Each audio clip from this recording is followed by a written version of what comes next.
Dr. James Dobson is credentialed, but not in the ways that he often portrays himself. He has a PhD in child development and not clinical psychology, as he often states. Wait, are you saying that James Dobson lies about Come stuff? on! It's so out of character. Next, you'll tell me that it doesn't even have like a source to cite for that. That he's just... Part of my ethical code is that if someone introduces me incorrectly, if they were to call me a doctor, it is my obligation to correct them. And if I don't, I could have an ethical complaint made against me and even potentially lose my license. And that is not a concern that Dobson has. He doesn't seem to have very many concerns. But, maybe he could have a concern with D's nuts. Oh. Insofar as he could suck on them. Got him. So many possible worlds, but we got this one. So many possible worlds, but we got this one. Welcome to the Worst of All Possible Worlds, the first and only podcast where you can suck on D's nuts. I'm the worst of all possible Joshes. I'm the worst of all possible AJs. And I'm the worst of all possible Brians. And we're really excited this week because we're back for more Whit's Endless Summer, the ongoing sub-series of the Worst of All Possible Worlds.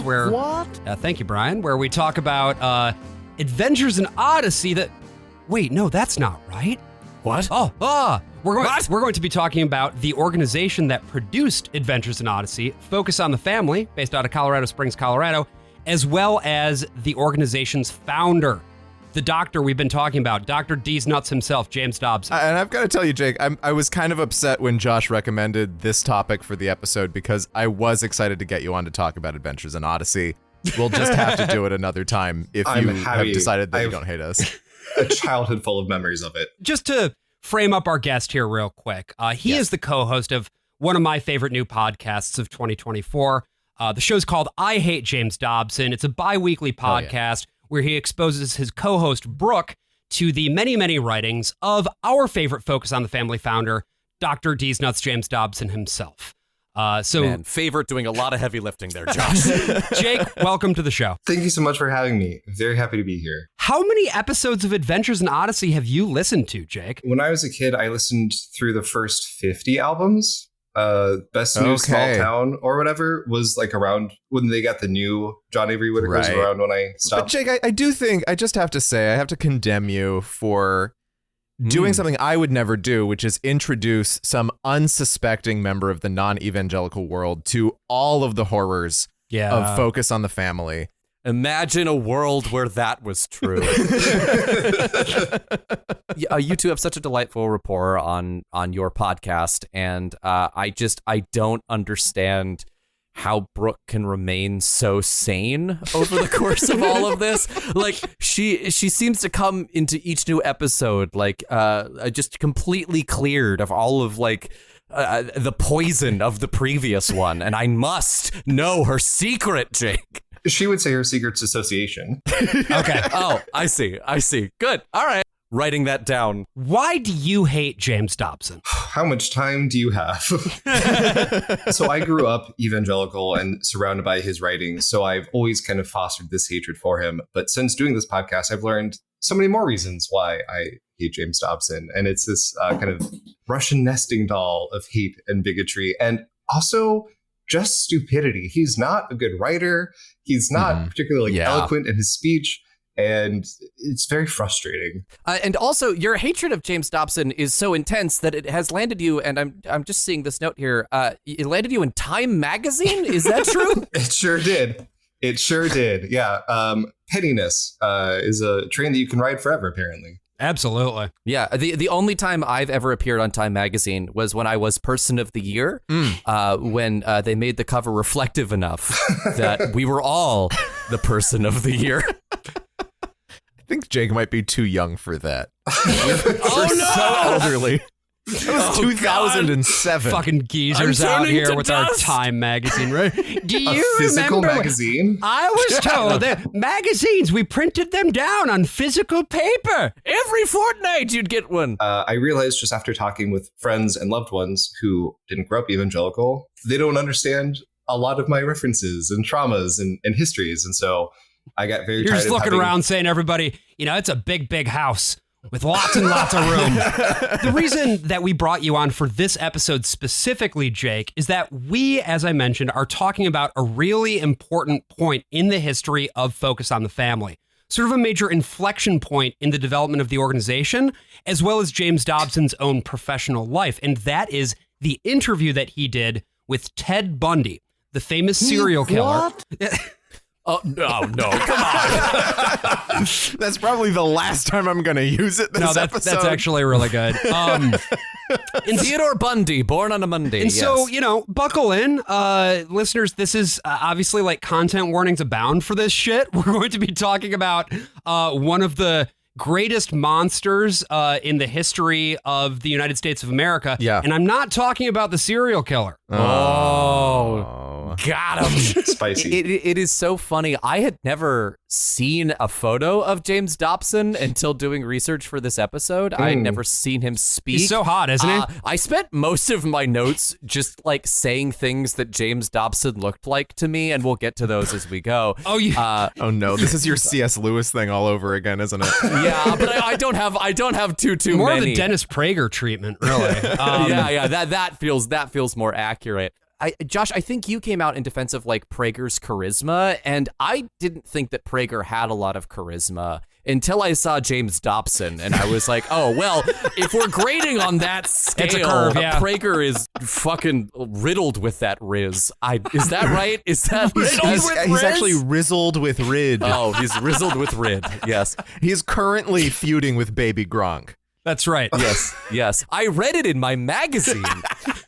So let's talk a little bit about Dr. James Dobson, shall we? Let's do Long-time it. listeners of our show will be very familiar with him, but in case you're listening for the first time, very brief primer.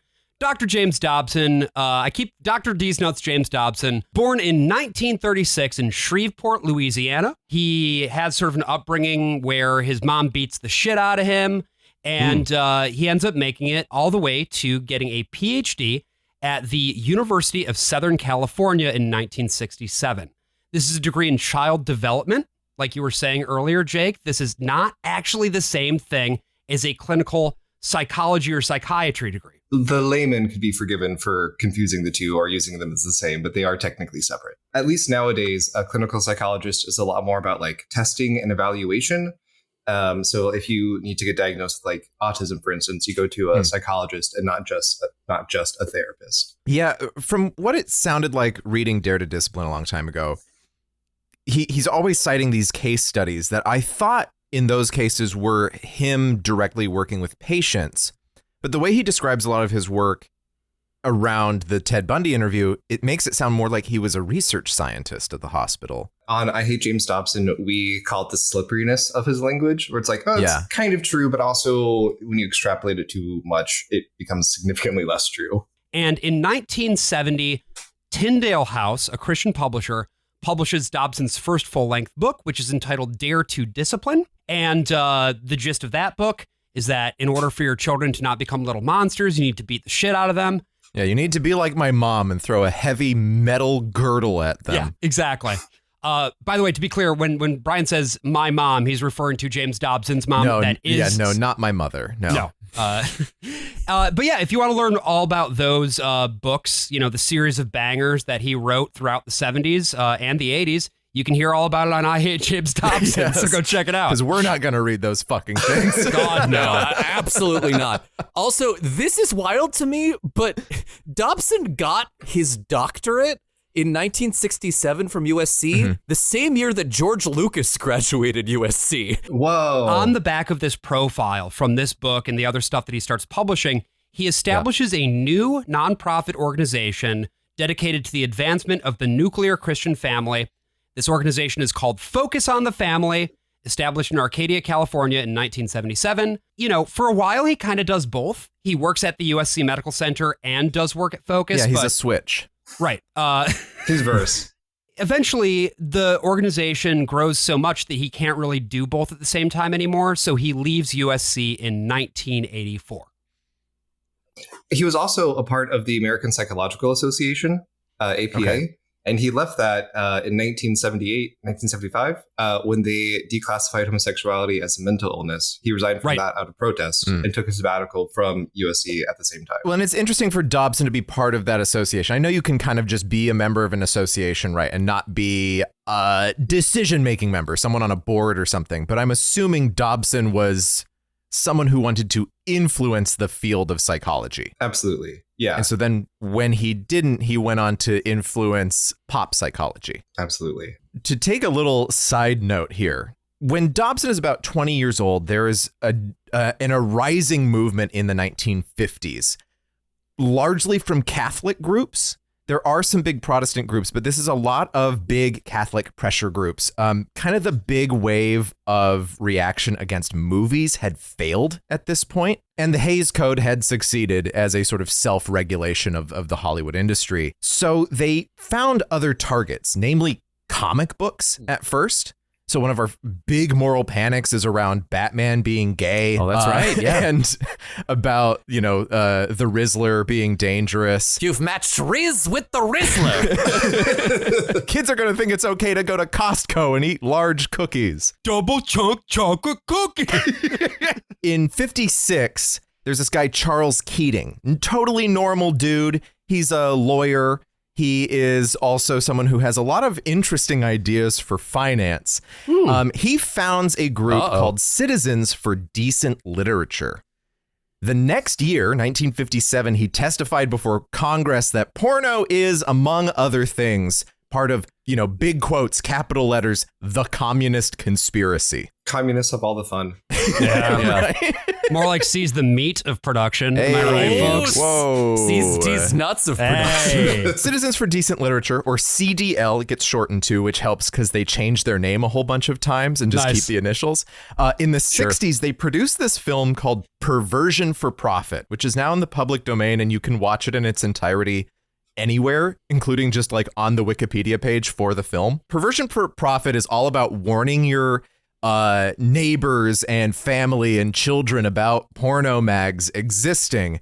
And it's a pretty smutty little moral panic movie. It kind of reminds me of the movies from the 30s, like Reefer Madness, that are like, oh no, weed's gonna make this young actress take her top off. How horrible. It makes me think, though, of Every Young Man's Battle, which is just straight up softcore pornography. After some major Supreme Court rulings in the late 60s on the whole right to privacy, and how that's going to be dictated by the 14th Amendment and interpretations of the First Amendment going forward, Lyndon Baines Johnson, who was president at the time, he appoints a commission for obscenity and pornography to reevaluate how laws should conform to this new judicial reality. Right? Before, in the 50s, the Interstate Commerce Clause meant that, like, if you were making an album for the songs from West Side Story and you keep the lyric, hey, Officer Krupke, fuck you, that would break obscenity laws if you were to ship that outside of New York State. Whoa. Which is why they changed it to, gee, Officer Krupke, crup you. I just think about a world where you're like driving from New York to Pennsylvania, and at the border, they stop you and seize like 20 West Side Story CDs out of the back of your car. Anything you need to declare? Any cast recordings? Things of that nature? Well, first of all, those would be time cops, because what are you doing with CDs in 1958? The commission was ongoing after LBJ vacated his seat and Hubert Humphrey lost and Tricky Dick became the president. And Tricky Dick appointed Charles Keating, this Ohio Catholic who started Citizens for Decent Literature, onto this ongoing commission. The commission ended up finding that porn sales to adults shouldn't be restricted, and there was no causal link from porn to violent crime. There were some other conservatives on this commission who released a sort of dissent, right? Sort of like a Supreme Court would do, wrote their own articles. Keating went a step further and tried to just sue to keep it from being made public. On behalf of Catholics everywhere, you're welcome. The Senate and Nixon roundly reject the commission's report. It gets voted down. There's like 30 abstentions, which I think just meant that those senators weren't even there. So no one really cared this much about this whole thing. It's just one of those things you do. Right. But obscenity laws start to get whittled away as we're going through the 70s. That's a problem for the right. You know, this is the moral degradation of our country. Degradé, right? I say. First medicinal wine from a teaspoon, then beer from a bottle. There we go. Cat and Billy's whiz bang. I feel like I had a stroke just now. Right. Jake, curious to hear about your frame of reference for musical theater.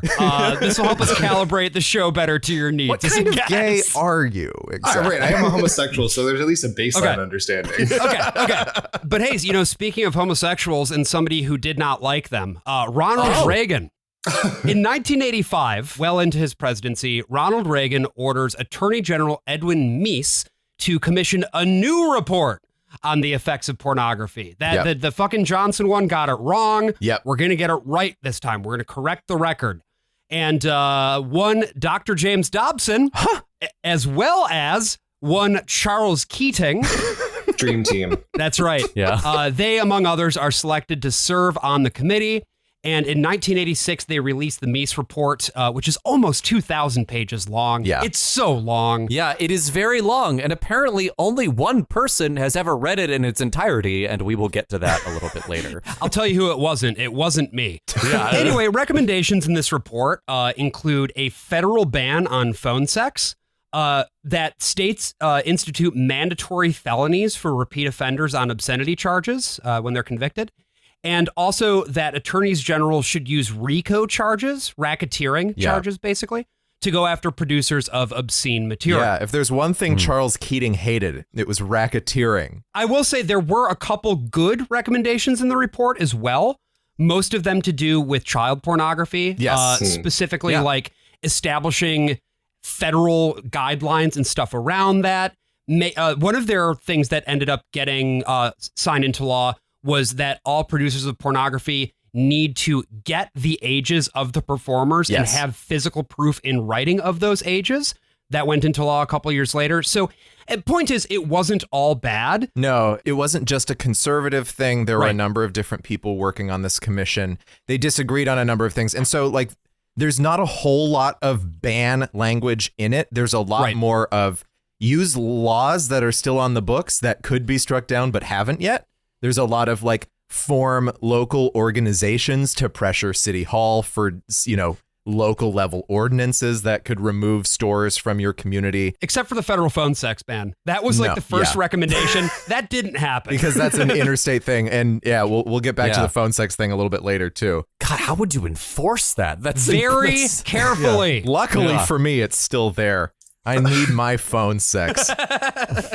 Daddy's got to get his dial-a-porns. I hate they call it dial-a-porn. It's not catchy. No. It's like, it feels like it's supposed to be a pun, but it isn't. One of the first phone sex ads I remember ever seeing on TV was it was for a gay sex phone service, and there was a very big muscly man who was facing a mirror, and he would turn around, and there was a pimple on the middle of his back, and he was like leaning down to try and pop it, and it said call now if you need someone to pop your zits for you or something like that. Like that was pop your pimple. Yeah, it was like that was the selling strong point men of in the phone leather sex. here to help you with your dermatological issues.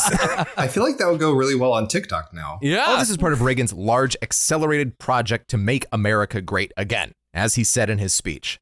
He's latching onto culture war issues. He's bringing forth all the good racism, especially police level racism, mass incarceration, union busting, and deregulation in ways that Nixon really only could have ever dreamed of. And just to give you a sense kind of the cultural overtones of this project, as Brian said, like, this is a mixed bag, this report. It's so fucking long and it contains contributions from a lot of different perspectives. Where they sort of put their ideological imprimatur on the report is in the forewords. Each member of the commission sort of wrote a different statement. And I have here a quote from James Dobson in the foreword. The refusal of federal and local officials to check the rising tide of obscenity is a disgrace and an outrage. It is said that the production and distribution of pornography is the only unregulated industry remaining today, the last vestige of free enterprise in America. Indeed, the finding emerging from 12 months of testimony before our commission reflected this utter paralysis of government in response to the pornographic plague. As citizens of a democratic society, We have surrendered our rights to protect ourselves in return for protection by the state. Thus, our governmental representatives have a constitutional mandate to shield us from harm and criminal activity, including that associated with obscenity. It is time that our leaders were held accountable for their obvious malfeasance. And this is after like a full page or 2 pages of addressing the haters, too. Yeah. Oh, yeah. Yeah, he calls out his haters. He can't stop He doing loves it. to address the haters. Yeah. His haters are his motivators. Yes. Meanwhile, the lady who's like city council in Scottsdale is like, I'm just happy to be here. Here's my 1 page. Porn is scary. James Dobson is allowing his haters to become his waiters when he sits down to dine at the table of success. He does not tip. He leaves them one of those $100 bills that you flip it over and it's like, have you heard about Jesus? That's the real $100 bill. So we've profiled our primary monster. Now it's time to profile the secondary monster in Yeah. this sordid saga. The other in this meet cute. A certain man known as Theodore Robert Cowell, a.k.a. Ted Bundy. Yeah. Born in 1946 in Burlington, Vermont. Yes, his mom gave birth to him while living in a boarding house for unwed mothers. He was raised by his grandparents for the first 3 years of his life. Then his mom took him to live with like other relatives out in Washington, where she married a man whose last name was Bundy. By some accounts, those grandparents were actually quite abusive. Or that's not what I heard from him. And this man always tells me the truth. He certainly does. He's known as Honest Ted. So Ted attends the University of Washington. He drops out for a little bit, then re-enrolls, graduates in 1972. And it's around this time that he begins basically his ongoing habit of raping and murdering young women. And children. We don't fully know how many victims he had, No. and this is going on throughout the 70s. Yep. And finally, in Utah, they get him. Yeah. He kidnapped a woman, assaulted her. She survived. And going off of that, he got arrested and he was on trial. He got convicted even, was on trial for a murder and was able to escape prison. He gets caught. He escapes again 2 years later after the second conviction. And he ends up fleeing, well, kind of all around the country, but eventually to Florida. And in Florida, he commits a series of rapid attacks and killings that end up being the things that he's executed for. He is then tried, convicted, and sentenced to death in 1979, and basically goes through the appeals and clemency process for a decade or so. Yeah. But Right. of course, as the 80s wear on, it's becoming clear that his time is running out. They justifiably, I think, want to get rid of this guy. Say what you will about the death penalty and its ethics and so forth. I'm not pro death penalty, but this guy needed to fry. I don't really have a problem with the man dying, right? Yeah. Like, usually my Right. opposition to Yeah. the death penalty is about like what authority we give to the state, Right. what it does to the people who have to administer that death. Yeah. But I'm not going to feel bad for one No. second that Ted Bundy is not part of this earth. Nevertheless, Bundy's story becomes such a media sensation that many, many people want to figure out what his deal is. Yeah. And some people want to help him find the Lord. And one of these people is a man named John Tanner. He's an attorney, and he prays with Bundy. He goes to the state penitentiary. He prays with Bundy. And it is through John Tanner, then, that Ted Bundy contacts James Dobson in 1987. So Yeah. this contact is 2 years before the execution. I think Ted personally sends a letter. James Dobson tells this story a couple of different ways. Again, slippery guy. Slippery Jimmy, Slippin' Jimmy. In one account, he says Ted mails him. In another account, he says Ted's lawyer, Polly Nelson, is the one who gets in initial contact with him. I'm sure both were in contact with him at different points throughout all this because it was 2 years. And they said, do not come to the prison for this interview until Ted is about to die. So he just waits. Really important here, again, to point up specifically this guy, John Tanner. Yeah. Who is a lawyer who actually ends up becoming a state attorney. Yeah, just before Ted Bundy gets executed. Truly insane to me that there wasn't an Odyssey episode about this, considering it's around the time that Odyssey is starting up and I focus on the think family. that's what the last episode of the Blackguard saga is. Oh, shit. Jack comes to Fuck. Regis and is like, you can Yeah. turn your life over to Jesus now. And they decide that he just wants to explode instead. Right. So it's like Blackguard makes the opposite decision of Bundy. Right. Because James Dobson fully believes that Bundy is in his version of heaven. Yes. Yep. Because he found Jesus at the end. And he seems to believe this genuinely, Dobson does. I think so. Because, Ted Bundy does have sort of a last-minute conversion experience thanks to John Tanner. Yeah. And it is because of this ongoing communication that James Dobson gets the invitation to interview Bundy.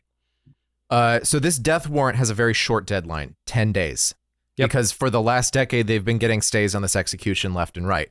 You know, it'll be some new thing. It'll be some diagnosis thing. It'll be, I'm going to admit to it. Oh, here's some, or maybe I can do the Hannibal Lecter thing and help profile the Green River Killer, right? That's another thing that happens. Maybe it's like this slow drip feed of information. Here are some new killings that were not attributed to me that I'm admitting to now.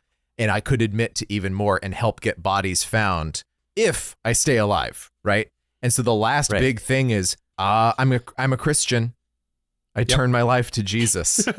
How about that? Yeah. Part of me like understands Dobson's approach to this, right? Like, what an incredible redemption narrative. Like, literally the worst person you can ever imagine finds Jesus and is redeemed, and now is here to warn us all about the dangers that he faced so we don't become like him. A good get. Yeah. For the Lord. Big dub. Yeah.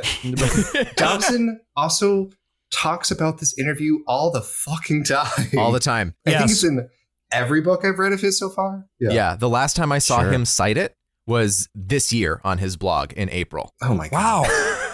I mean, up until a few years ago, they were still selling the tape on their website. Yeah. We're going to talk about this as we continue like our coverage of this interview and like Dobson's obsession with it. But goddamn, Dobson really likes Ted Bundy in a way that's so he keeps being like, no, I don't approve of his stuff, but it is pretty impressive that he was able to kill all those people, right? Like, it was pretty cool how he was able to do all that. And you're like, no, James, no. So in these last 10 days, John Tanner, like 3 weeks ago, has been elected state attorney for Florida. He gets requests from Ted that are attempts to prolong Ted's own life, and he kind of passes them on, but he doesn't pursue them further. I think he's genuinely worried about a degree of conflict of interest. Plus, he has no qualms about the death penalty whatsoever. He was proudly able to sentence a number of people to death in Florida, including Eileen Wuornos in 2001, something like that. And Dobson has no issues with the death penalty either. His big thing is just complaining that some people were too happy about it. Right. His whole thing is just attitude. It's all about attitude. So the state of Florida has set Ted's execution date for January 24, 1989, 4 days after the inauguration of President George Bush, who ran on a very strongly law and order type platform, which I think is interesting. I'm not saying that Florida did it to be like, we got our guy in office, let's go. I am saying that Florida went for Bush over Dukakis by like a 60-40 margin. But on January 23, the afternoon before the scheduled execution, James Dobson shows up at the Florida State Prison in Rayford, Florida, with a camera crew in tow. And he is here to conduct what will likely be Ted Bundy's final interview. Yeah. Right after the interview, he signs a series of contracts with Bundy's lawyer, stating that if Bundy's execution gets another stay, if somehow, the governor's like, you know what, let's punt this out again, the interview will be embargoed in perpetuity. But if Bundy dies, Dobson can do whatever he wants with it. Bundy's whole like modus operandi in all of this is sort of my biggest question mark. I understand, what Dobson gets out of it, because it doesn't seem like this is going to get Bundy out of jail, right? Like him. No, it's not going to be out of jail. No, but maybe delaying death. Might buy him a little more time. Yeah. I mean, I don't know why he would agree to do something that would quash the interview if he lived. Because I think I don't. Dobson's word, if Dobson came out and said, I think this guy should live, I don't think that's as important as giving off an image of a truly remorseful Ted Bundy. I see. And that solidifies it by actually giving Dobson an incentive not to come out in favor of keeping Ted Bundy alive. The last thing that I want to talk about before we get to the actual interview is the press conference that Dobson held right after he got out of the prison. He had signed off on all the contracts, and he meets the press for 15 minutes. And I think it's fascinating Because like, Jake, you said this before we started recording. By this point, Dobson was very well versed in interacting with the media. And here you can tell that he knows exactly what he wants to do. He goes up to this crowd of people in the media and he hands them all a printed version of his resume. This is look, always be hustling. Yeah, you know, you gotta. This is detailed in James Dobson's War on America by Alexander Mogurli. I don't know how to say his fucking name, but that guy, yeah, Gil Alexander Morgul. Yeah. Magoogly. Gil's whole thing was that he was the co-host of Dobson's radio show with him until 1987. And then he's also a crank and a freak, and his book is like really salacious and not the most trustworthy, but there are some just detailed accounts of things, including the verbatim printing of this resume that just says James Clayton Dobson, PhD, founder and president of Focus on the Family, 14 years associate clinical professor of pediatrics, blah, blah, blah, blah, blah. Hands this to every member of the media so that they know what he is, so that they don't call him a pastor, because that makes him mad. And they do it anyway. And you can see when he's doing the press conference, every time they ask him a question, he makes sure to repeat it on mic. This guy knows what he's doing. He's like a politician at this point. At this point, he is more of a pastor than he is a psychologist, which his attempts to push back and deny is also through line through his work that I find really interesting. Yeah. I think it's like a credibility thing. He's just so comfortable with people. I'm also thinking about how like excited he must have felt in that interview. Like, everyone wanted this interview. He was on such a high. Now he gets to talk, but not in too much detail, to all these reporters who are hanging on his every word. And he knows it's going to be like the main story for weeks to come. He loves being the guy. Like somebody just asks him point blank, hey, so Ted Bundy is like a really manipulative guy who's like a pathological liar. Like, are you sure that he was telling you the truth? And Dobson's like, I 100% believe that he was telling me the truth. And there's a woman that's right behind him that looks like a bullet has shot by her face because she does this amazing, like, quick, like, turn. She almost falls over in disbelief. It's incredible. And that's kind of how I felt. Yeah. Like, how could you be such an ignoramus to believe that this pathological liar at the end of his life, like, suddenly agrees with everything that you've built your career on up until that point? But it especially works if you don't have the context for anything Ted Bundy did aside from just, oh, he's a guy who killed a bunch of people. Here's his death row interview. Yeah. Right? If you don't watch the old interviews with him when he's, before he does his first escape, where he's talking about how he's definitely not going to escape, or when he like co-wrote a book with an interviewer that was basically the forerunner to O.J. Simpson's If I Did It, where he's describing all the crimes, surmising how they might have been done. Right. He's admitting to murders at this time that he probably did not commit. Right. There are parts of the record of the 30, 35, whatever. Like, there are many kills that he claims that are not his. There are many kills that he doesn't claim that probably are his. We just have no idea what he did and to whom at what time. Well, Jake, I'm wondering, when you see Dobson saying, for an example, like, yes, I 100% believe him. Do you think he's telling the truth? Do you think he's actually that gormless and gullible? Or do you think that he's got his own game going on here? I think it's a combination of a lot of hubris and narcissism.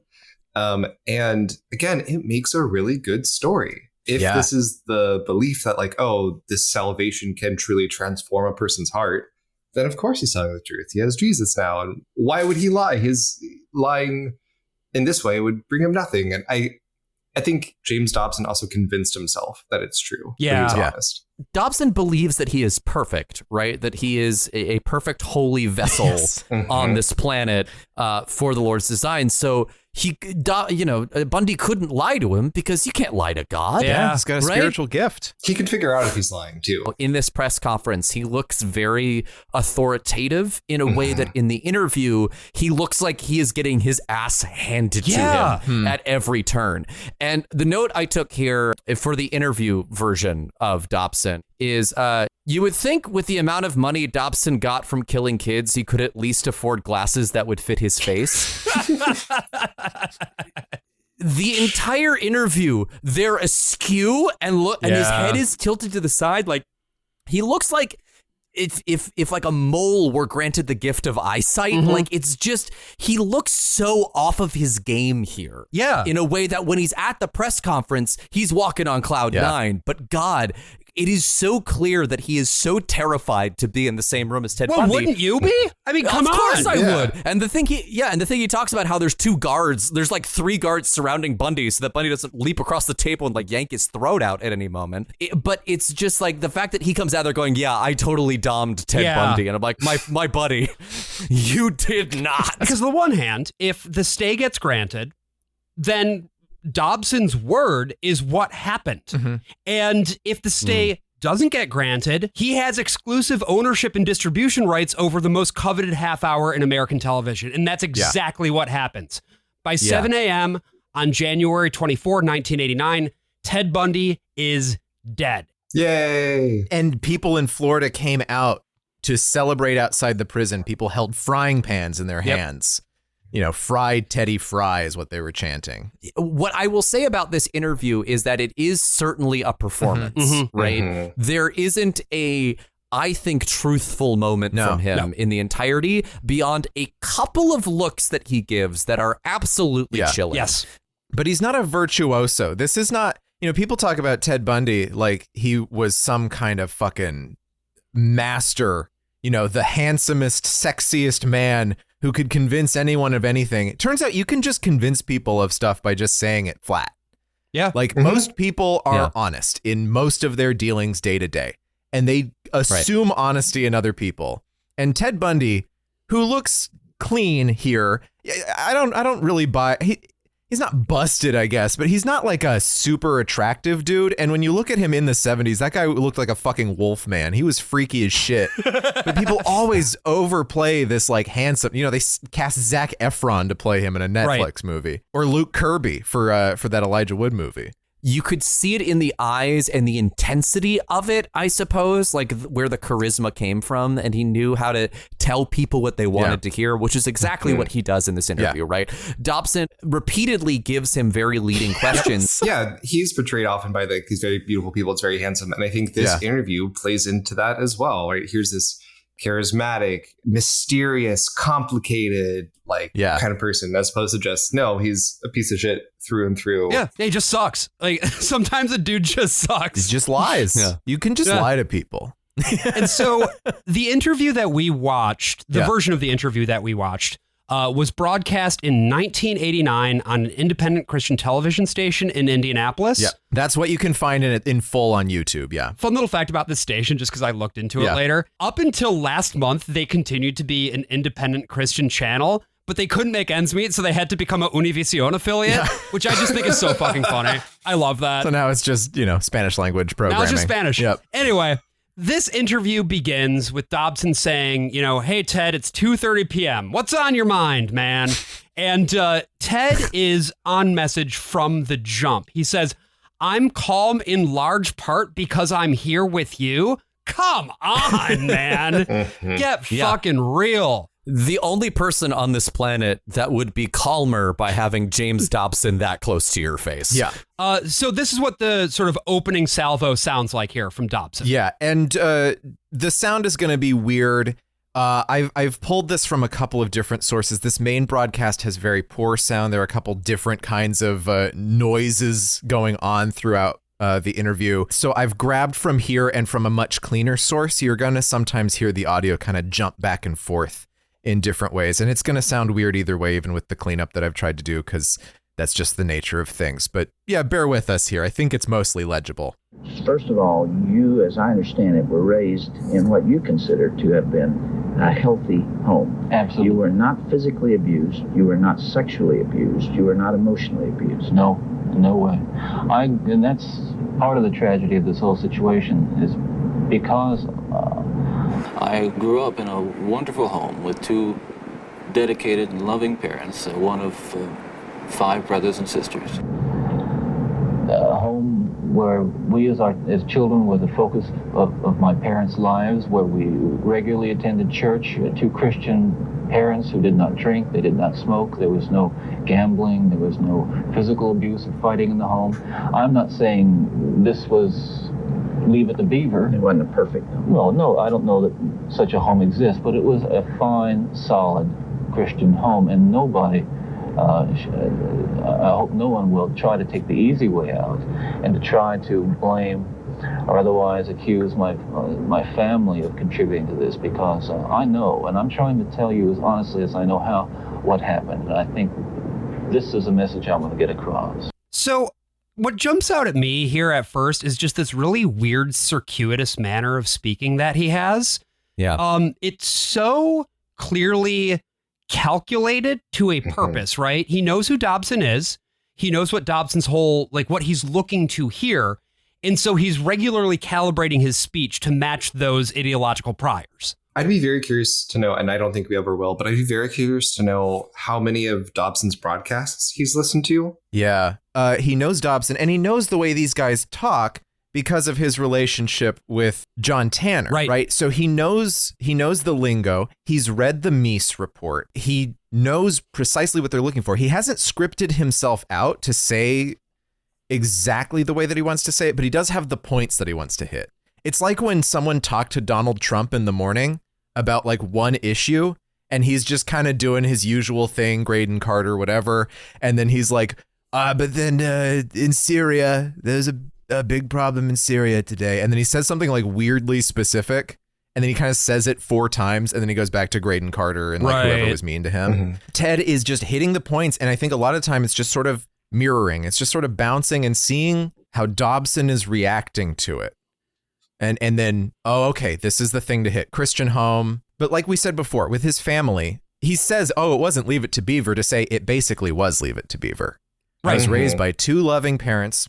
And for the most part, he's kind of not lying. Like, you know, he was partly raised by his grandparents when he was very, very young, thinking that they were his real parents. And I think even while his mom was raising him with her new husband, Bundy, he still thought that she was his sister, for instance, until he was a teenager. But he was being raised by her, and this man, he was very religious. They did go to church, just sort of a normal working class like cook. The grandparents, we kind of go back and forth. It seems like there are enough accounts from other relatives saying his grandparents were abusive to think that he probably did face some very early childhood abuse. But it depended on the day, and it depended on the usefulness of that testimony, whether Bundy said he had any abusive situation as a child or not. For people like Ted Bundy, there's this like lack of an inner world. And so they're like, it's both a strategic move to match and mirror in that way, but it's also just how he navigates any given situation. The facade is very moldable. And this is him very much settling into that groove. Like, okay, here's what I think you want to hear. Let's try some things out. Let's throw some things and let's build a narrative together that works for me. Could you just explain a little bit more like the concept of mirroring in psychology, what that is and what that does? Yeah, it's not inherently a bad thing, right? As a therapist, when someone comes in to my therapy room, I try to match their energy to. So they're having a good day, they're up here, we'll be a little bit more engaged. Or if I can tell that they're sad, I'll be a little bit more reserved and quiet. It's good to build a connection. It's good to feel like you are being understood and being seen. But the way that Bundy does it, and also the way that Dobson does it often, is very manipulative. I think there's something about like how both of these men also have a very specific agenda, which is fear-based, right? Like he talks a lot about how it wasn't Leave It to Beaver. No such family, I think, exists. But I had a very normal childhood, which means that a person like me could happen at any time. Yeah. Right? He wants us to be scared in the same way that Dobson wants us to be scared because it allows Dobson to have more power. Fear is great for control. Ted then goes on. It's like, yeah, so I was Jerry Mather. I was the Beaver. I was hanging out with Wally and Lumpy and Whitey and Eddie Haskell, that rascal. Oh, my God. And one day, the day before I climbed into the big billboard with the steaming teacup on it, I just happened to walk through the woods and I found some pornos lying around. Oh, no. But as a young boy, and I mean a boy of 12, 13, certainly, that I encountered outside the home again.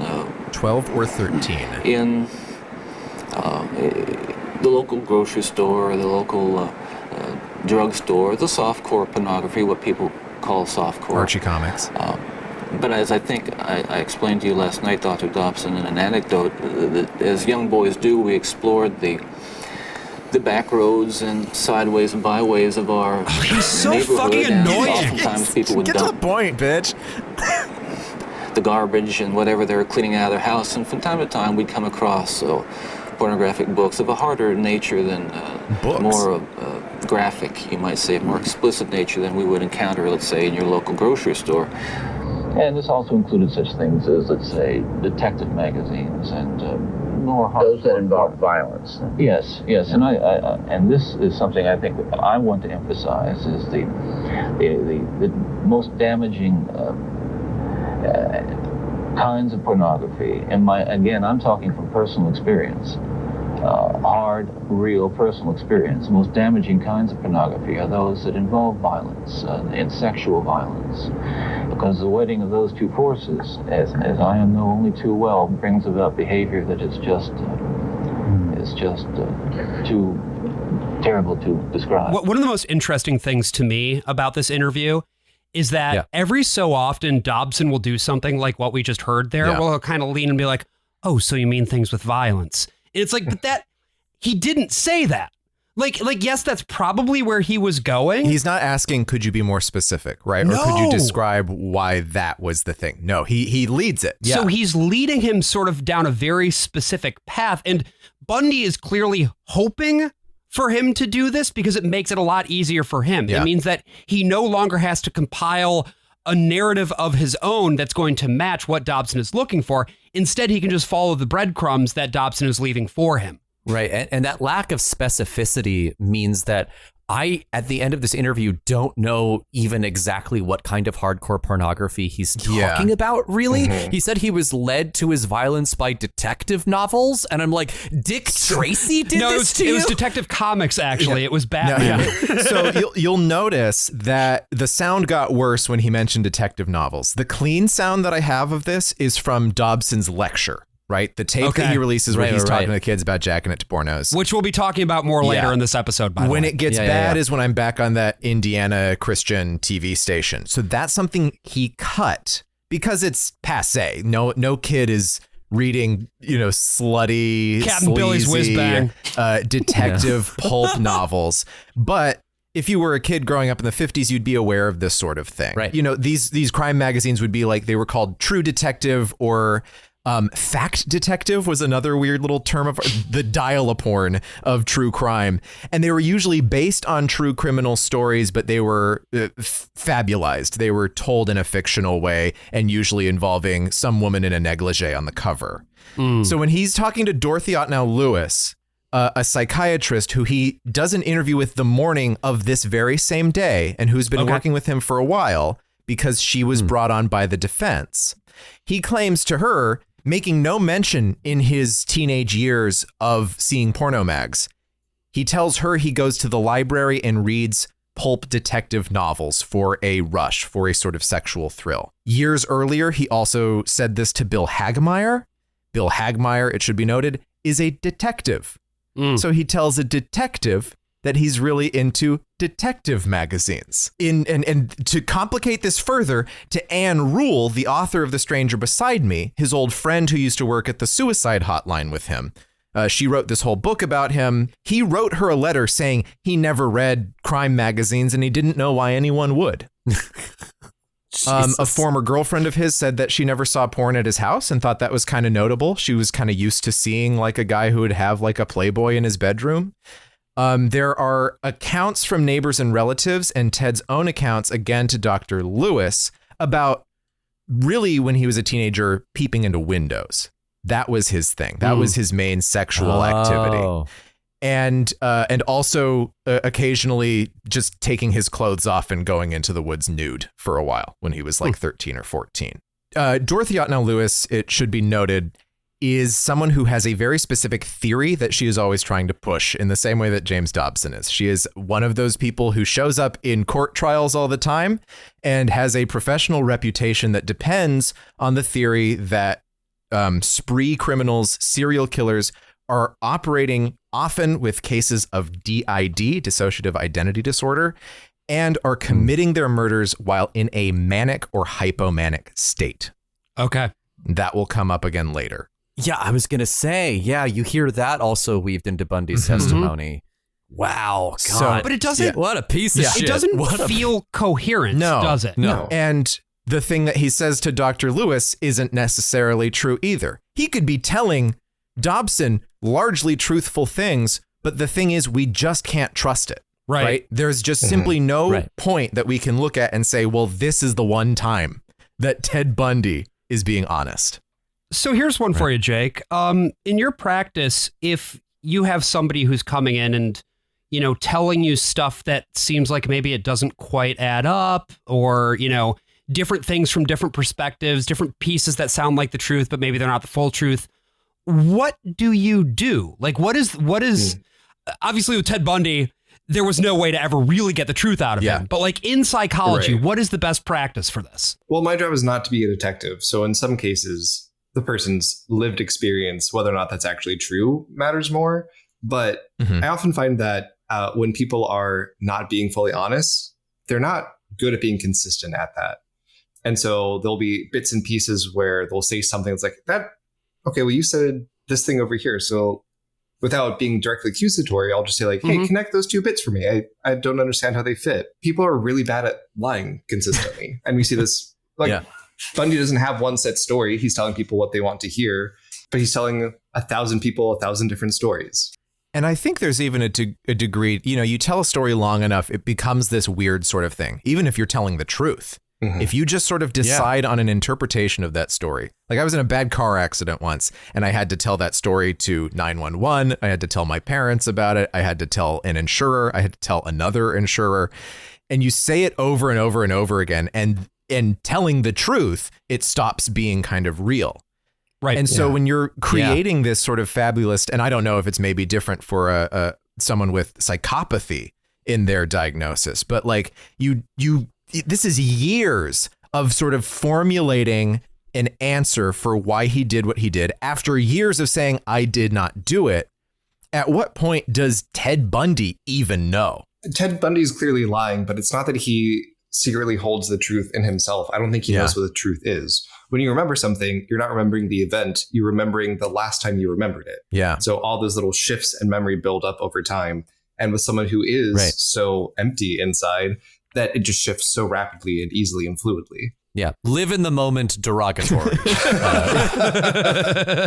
So Dobson hears what Bundy is saying here, right? About like these different things that he saw, these different things that he's experienced. And that sort of lays the table to try to tease out what Dobson wants to see as the core narrative, which of course is the porno made me do it. Right. And Dobson asks him, what was happening in your mind? And it's interesting here because Bundy is very clear and very specific that he's not blaming the porno for what he did. In fact, he claims that he takes full responsibility, but really for him, that's probably because he wants to own it. Yeah. Like not in a repentant, I did something wrong sense, but that he did this thing and he still relishes the memory of it. You see at multiple points where he starts to go back there and you see him close his eyes and experience it again. That is the most horrible thing about this interview. And that's the only true thing about it, which I think is what you were saying, AJ, earlier. Well, and I take full responsibility is what his case is trying to push right now. It's the last chance that they have to get that stay. And it's very good rhetorically if you're talking to an evangelical Christian. You still have to acknowledge that you are sinful. You are a sinner. You have committed a grave act. It was influenced by all these other things, but you still have agency. Okay, so that is my question. So Dobson believes himself to be a perfect holy being, but also a sinner? Is that a thing that he considers? No, because he's not sinning, but Ted Bundy was sinning. Does Dobson believe that he himself has ever sinned? Ever? Yes. Yeah, in the past. Yeah. Yeah. Okay. But okay. I didn't know if he was in the process of sanctification. So he's become holy. But I see. Over time. In the past, there was a moment. Yeah, it was not not some sort of immaculate conception Yeah, sorry, that's my Catholicism sort of getting in there. But also, so he was perfect. like, Well, the only other person who was perfect was Mary. So, but it's like, so that just means that Dobson woke up one day and was like, "Yep, okay, I'm good." Yeah, like he just like fully just like, "Oh, today's the day that I have become pure and good." This in the is eyes the of day the that the Lord has made. Oh dear God, Let us rejoice. And be glad in it. And be sad in it. Aww. I mean, he's just not intellectually curious at all. Because he believes he is perfect and also really smart. He has a PhD. He's a psychologist, all these things. He never has to question any of his assumptions and beliefs and narratives in any like real meaningful way. So he looked in Ted Bundy's eyes and saw him telling the truth.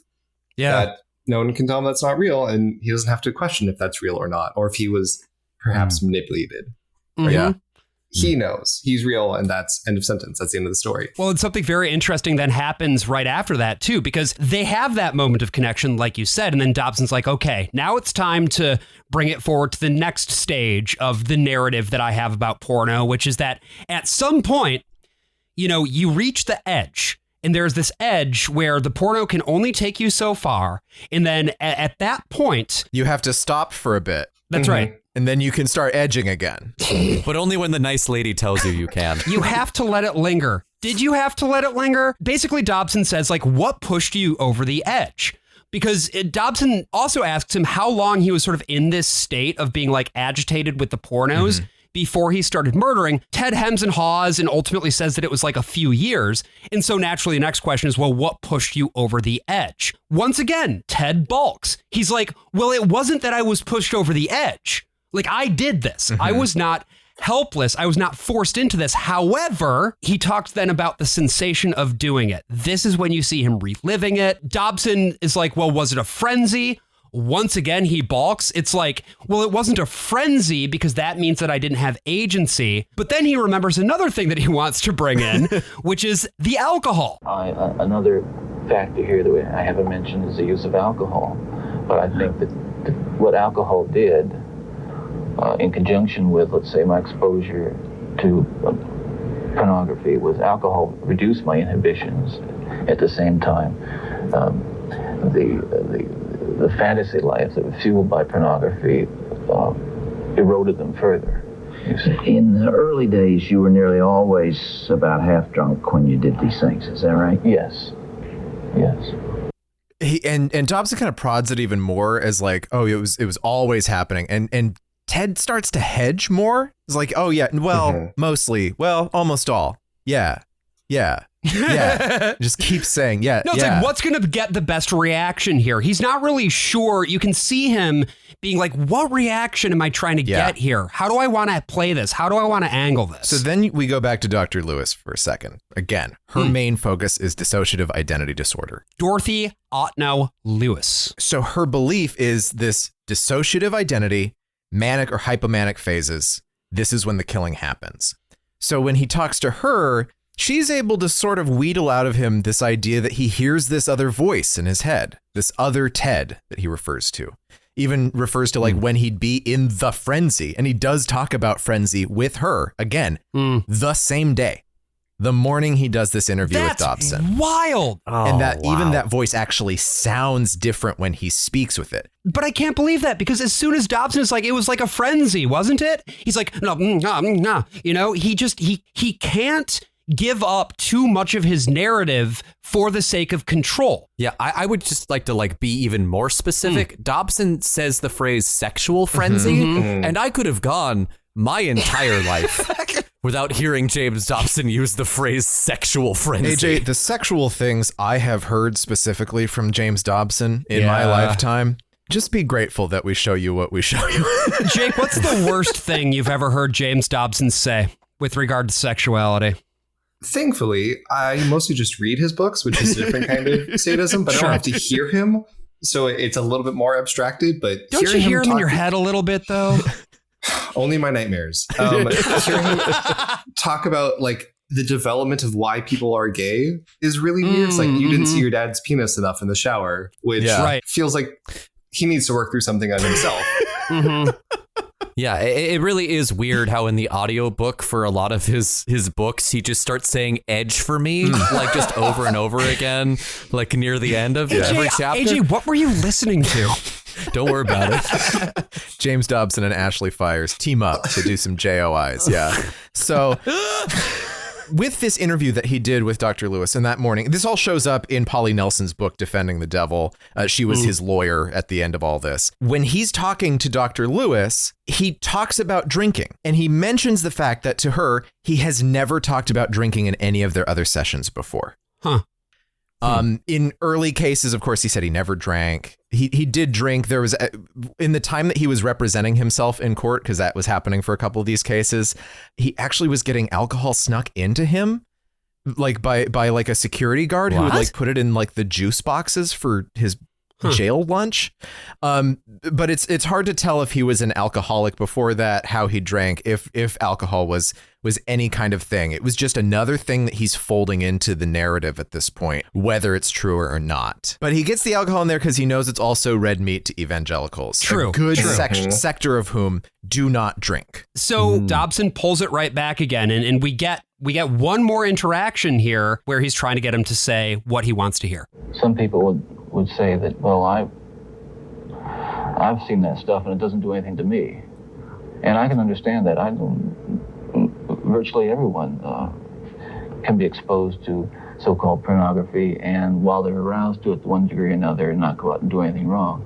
Addictions are like that. They affect some people more than they affect others. Thanks, James. There is a percentage of people affected by hardcore pornography in a very violent way, and you're obviously one of them. That was a major component, Obviously. and I don't know why I was vulnerable to it.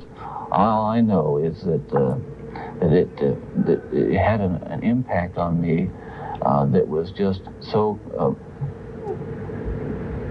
central to the development of the violent behavior that I engaged in. Well, one, and this is kind of my whole thesis with Ted Bundy and this interview, it's that it's not the porn.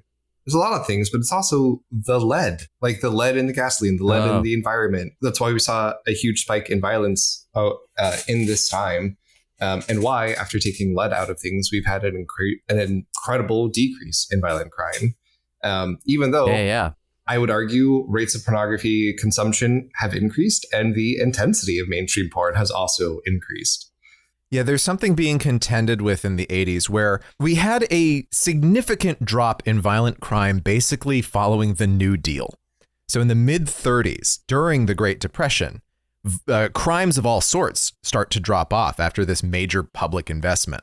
Through the 40s, the 50s, into most of the 60s, it stays really low. And then as the 60s give way to the 70s, and through the 70s, and through the 80s, and then peaking right around the end of the 80s, early 90s, depending on how this stuff gets tallied, we're seeing crime rates that are now slightly above where they were in the 1920s, 1910s, 1900s. And since then, in our lifetimes, basically, Josh and AJ and I, like at the point that we are born, it all sinks like a stone again, just like during the New Deal.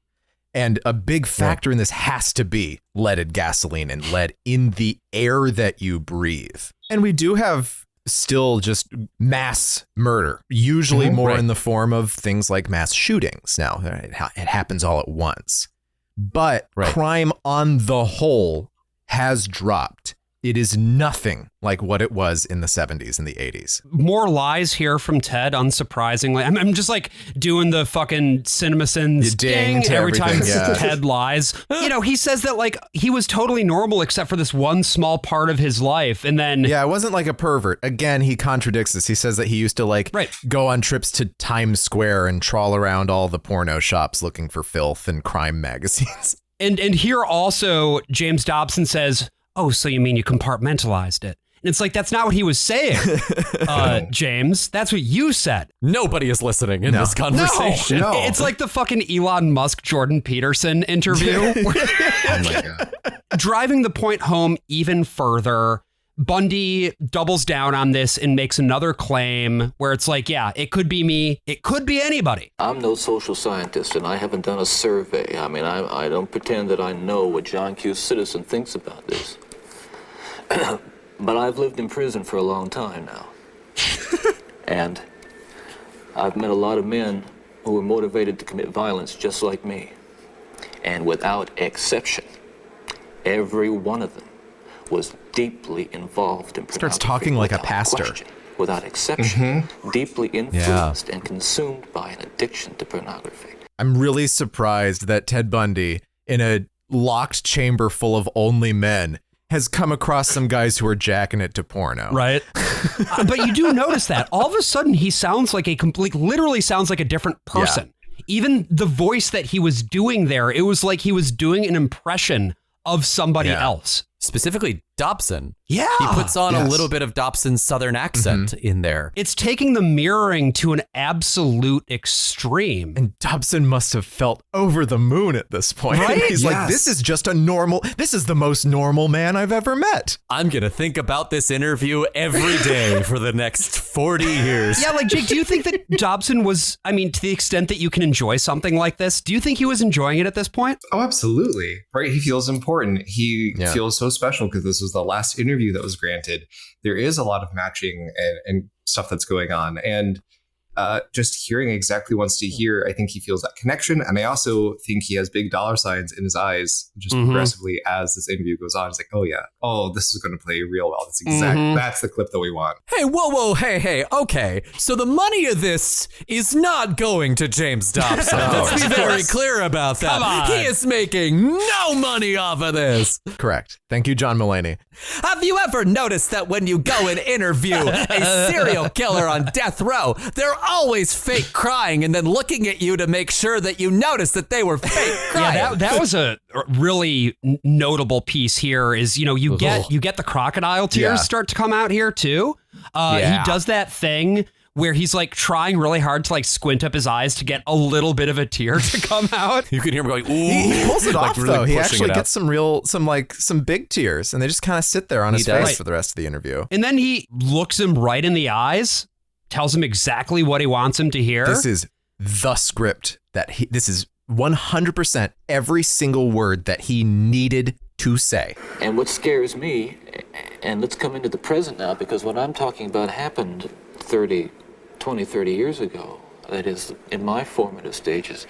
And what scares and appalls me, Dr. Dobson, is when I see what's on cable TV, some of the movies, some of the violence in the movies that come into homes today with stuff that they wouldn't show in X-rated adult theaters 30 years ago.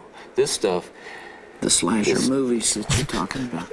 That stuff is, I'm telling you, from personal experience, that is graphic violence on screen, particularly as it gets into the home to children who may be unattended or unaware that they may be a Ted Bundy who has that vulnerability to that predisposition to be influenced by that kind of behavior, by that kind of movie, that kind of violence.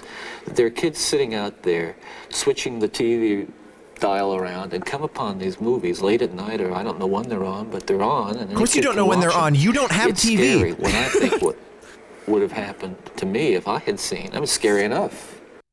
What would have happened to me, Ted Bundy? I might have become Ted Bundy. He's talking about watching cable movies, watching movies on the home box office network that are like Friday the 13th sequels. He has been in prison for the last decade. He does not have cable.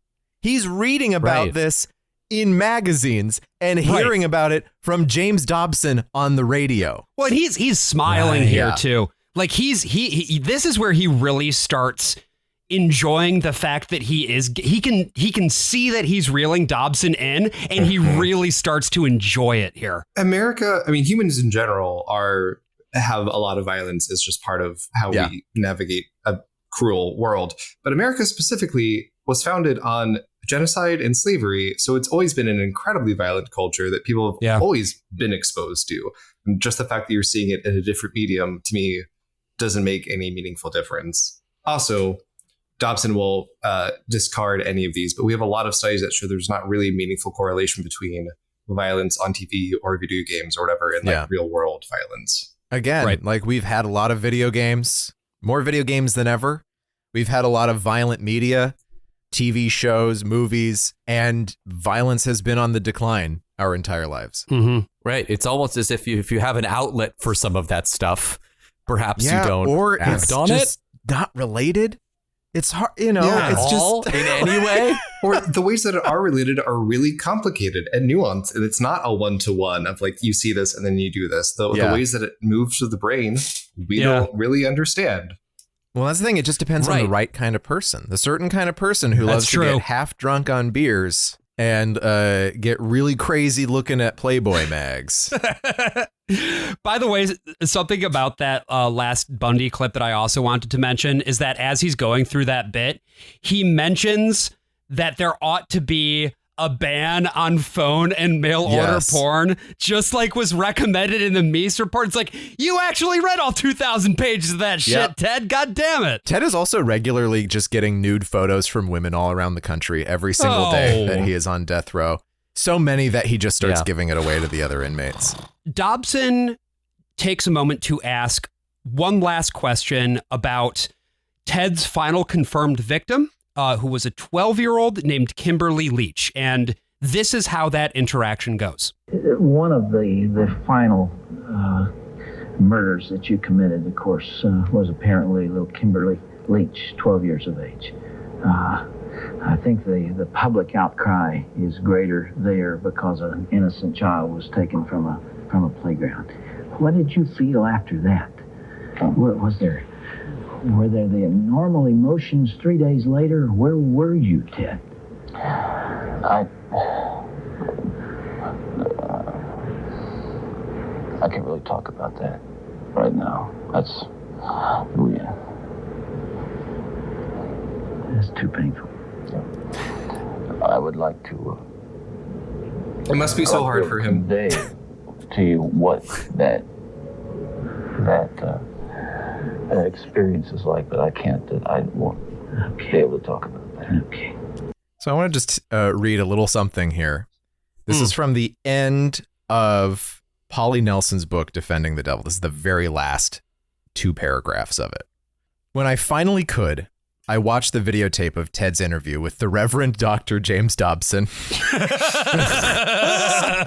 which had occurred on Ted's last afternoon. Extremely loud, incorrect buzzer on the Reverend Doctor. My meeting with him that same day came flooding back to me. It was the same Ted, the same hesitant voice and furtive eye contact, the same self-conscious face, the same washed-out yellow t-shirt. Ted had been bound and determined to make that tape with Dobson, even though it was to be broadcast only after his death. I had asked Ted to do me one favor as his lawyer and not discuss the Florida crimes, just in case we got a stay of execution at the very last minute.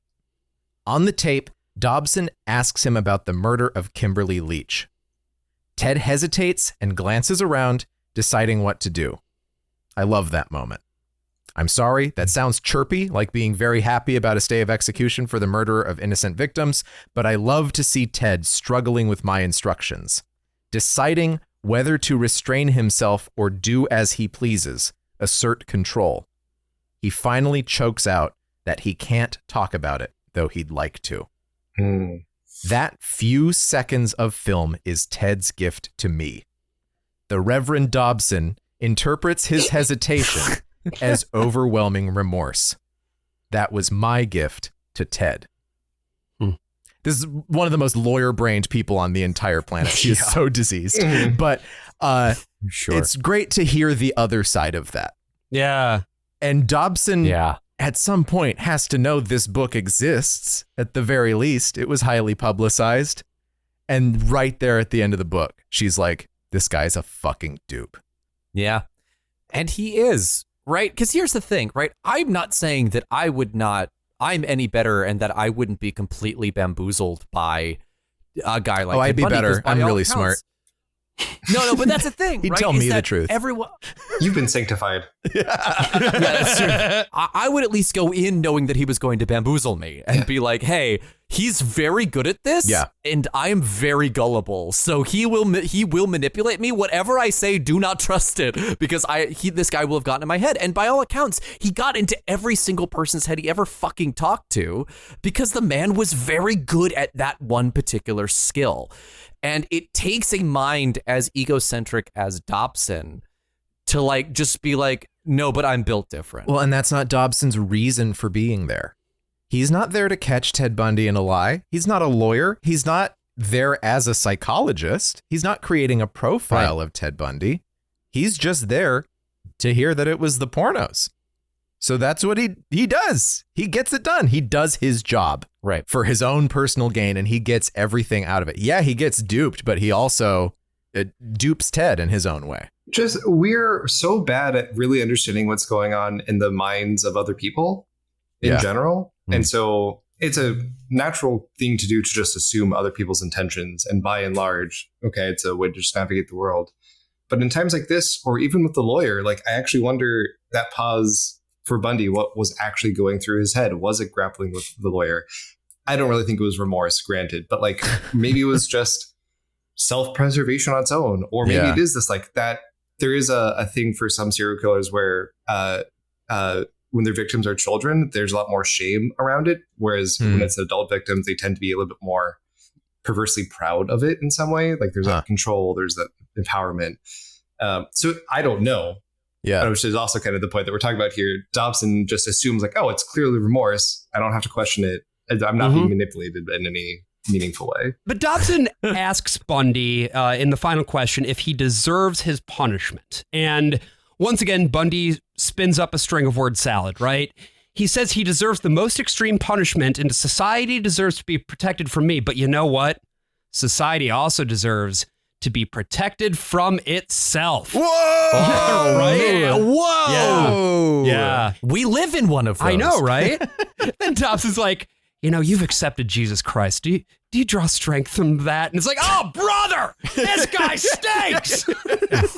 Well, thankfully, this doesn't have any ramifications going on down the line. That's right. Know. Sorry, I just saw the runtime at the bottom of the episode. I guess some stuff happened after this, and we'll get to that stuff that happened after this.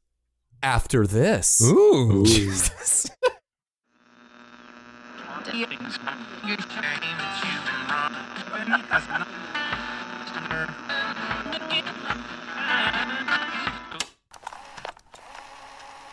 Okay, and we are rolling.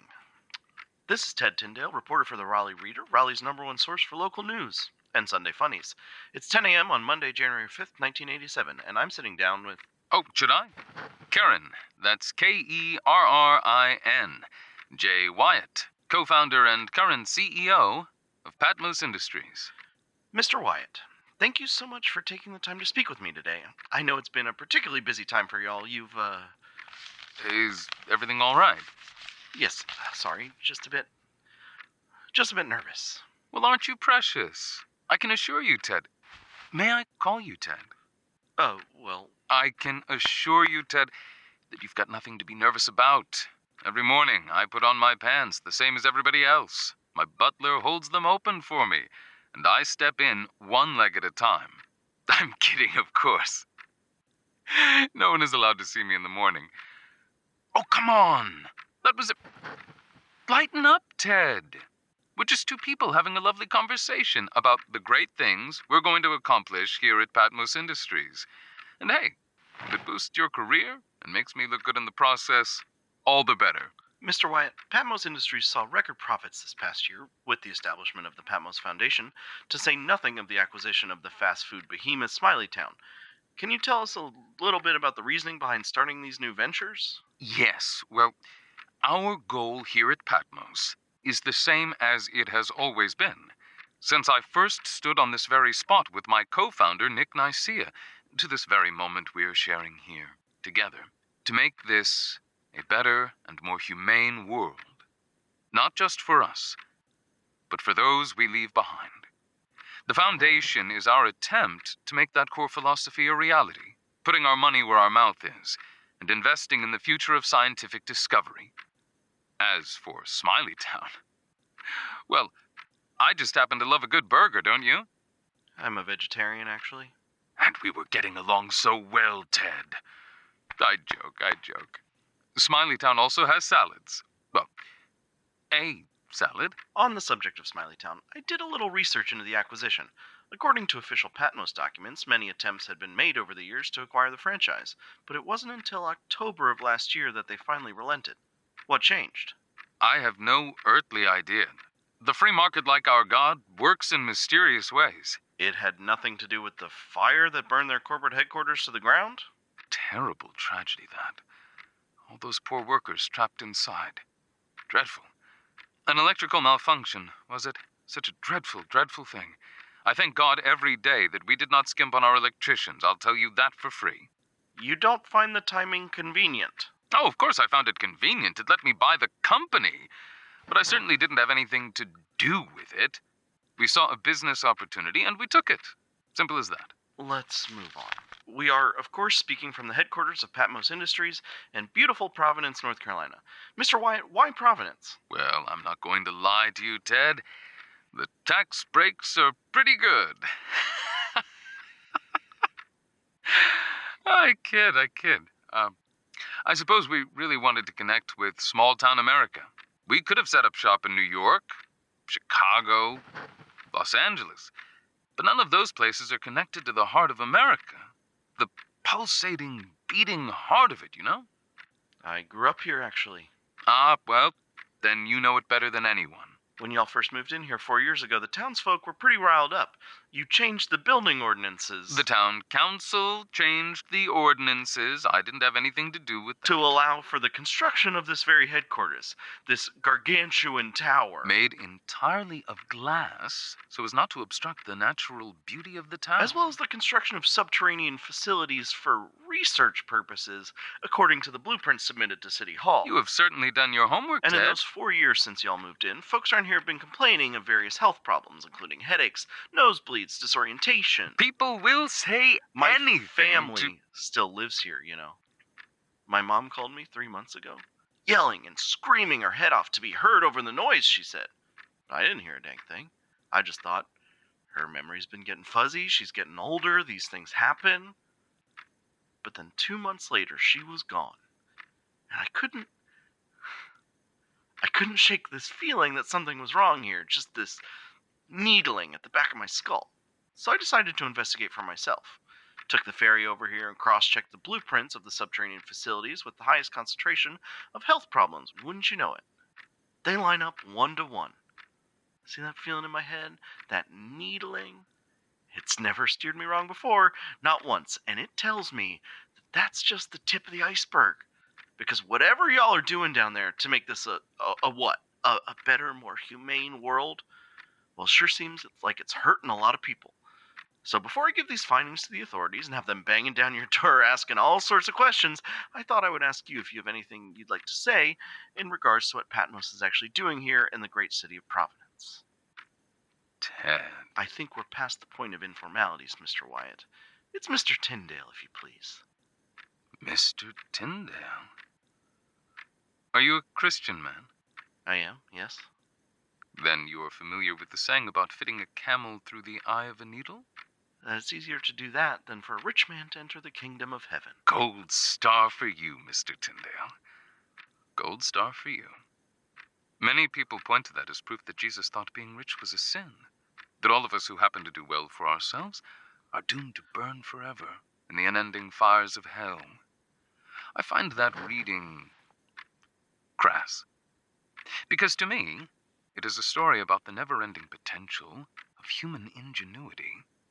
Because you see, the seemingly impossible task of getting a camel through the eye of the needle can be accomplished in one of 2 ways.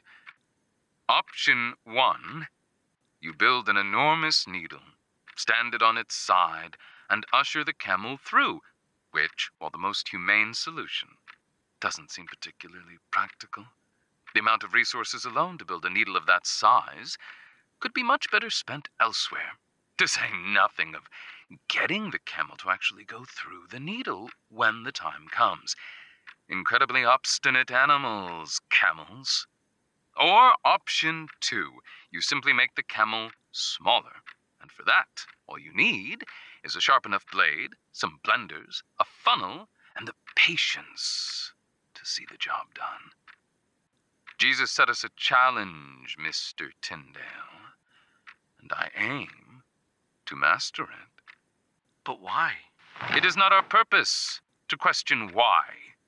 We are put here merely to decipher his will. So the question you must ask yourself, Mr. Tyndale, is what God wills for you. I'd like you to think on that as you set out to write this article of yours. Does he want me to walk through the needle of my own accord? Or be forced through? Thank you so much for your time, Mr. Wyatt. Do you have any parting thoughts for our readers for when this story hits the shelves on Friday?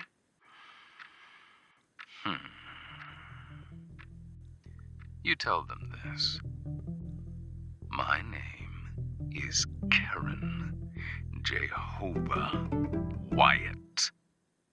I am the CEO of Patmos Industries, and I am here to save the world.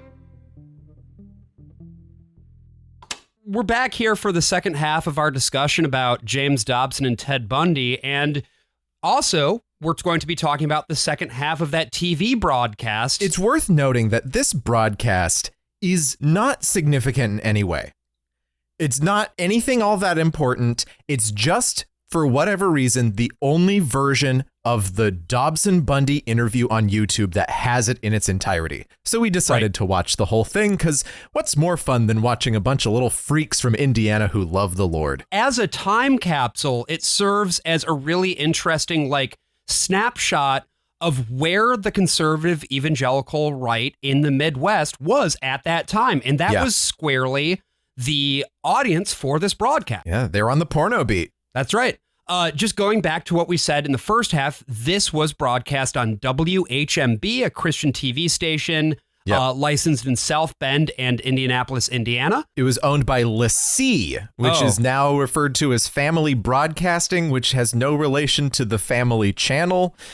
It's just also got family in it. But LaCie was so named because it was the Lester Sumrall Evangelical Association's production company.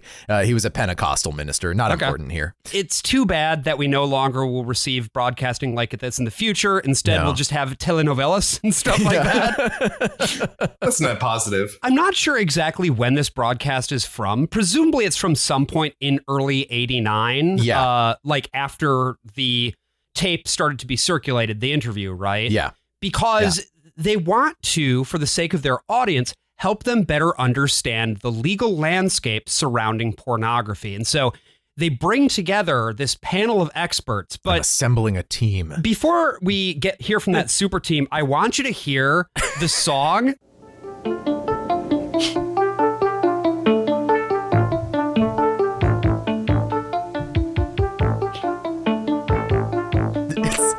The worst thing I've ever heard.